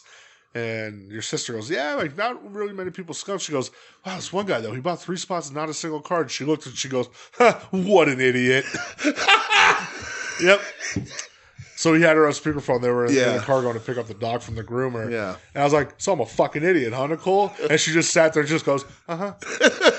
Like, you're a dick. Dude, it was a really fun show. It was awesome, man. Shark does a really great fucking job. He's on right now. Is he? But we were supposed to do it last night, but this shipment got in the way. But these were some weird. It was a weird break. It was weird. 6 cases and there were some cool hits, but there was also a lot of people that are like, yeah, these ain't, you're, whatever. But yeah, it was a lot of fun. I know Marcus hit big. Yeah, he did. With the Hitmans. So keep watching his stuff. Yeah. Mention us and maybe he'll keep giving you deals or not. But just mention us anyway. I appreciate everybody that did though. Yeah. That was fucking cool to hear feedback to people mention us. Shit, so thank you very much. Other than that, I ain't buy shit. No. Because I'm waiting for next Friday for those fucking Mudas to go on sale. That's on Walmart. The Monday Night Wars ones. Okay, that's the NWA black. Muda and the Dark Carnival Muda. Yeah. Other than that, though, no, I didn't buy anything. And then, and I got to put money aside for those rumored 2 Terry Funks we're getting. Because if we're getting that's the rumor, baby. Actual, 89. Because, we don't have a Terry yet. Because the Ultimate and the Cowboy Terry, that's 83, 85 WWF run. We never had an 89 Terry. We haven't got an 89 Terry. We got ECW Terry. Right. But we don't have 89 Terry. And those 2 that they're teasing are variants of the 89 Terry. One of the guys who designs the shit loves Terry Funk, and the blue poncho with the black chaps and the black hat is my favorite Terry ring attire or entrance attire. Yep. So let's fucking go. Let's hope. Let's go. Well, I don't have anything else. Nah, I got nothing. All right. Well, let's get out of here then. Yeah. Let's skedaddle. Thanks for listening, everybody. This has been We Need Wrestling. You can find us online at WeNeedWrestling.com. You can find us on social media at We Need Wrestling. That's on Twitter and Blue Sky and Facebook and YouTube and Instagram, Instacart. Swipe right on us on, I don't know, whatever those boys from Evolve were doing it. Micah's wrestling on Bloodsport. Who? Micah from Stardom. Oh, really? Yeah. Oh, that's cool. There you go. So is Natty Neidhart. Yeah. Literally the lowest stakes person WWE can give them.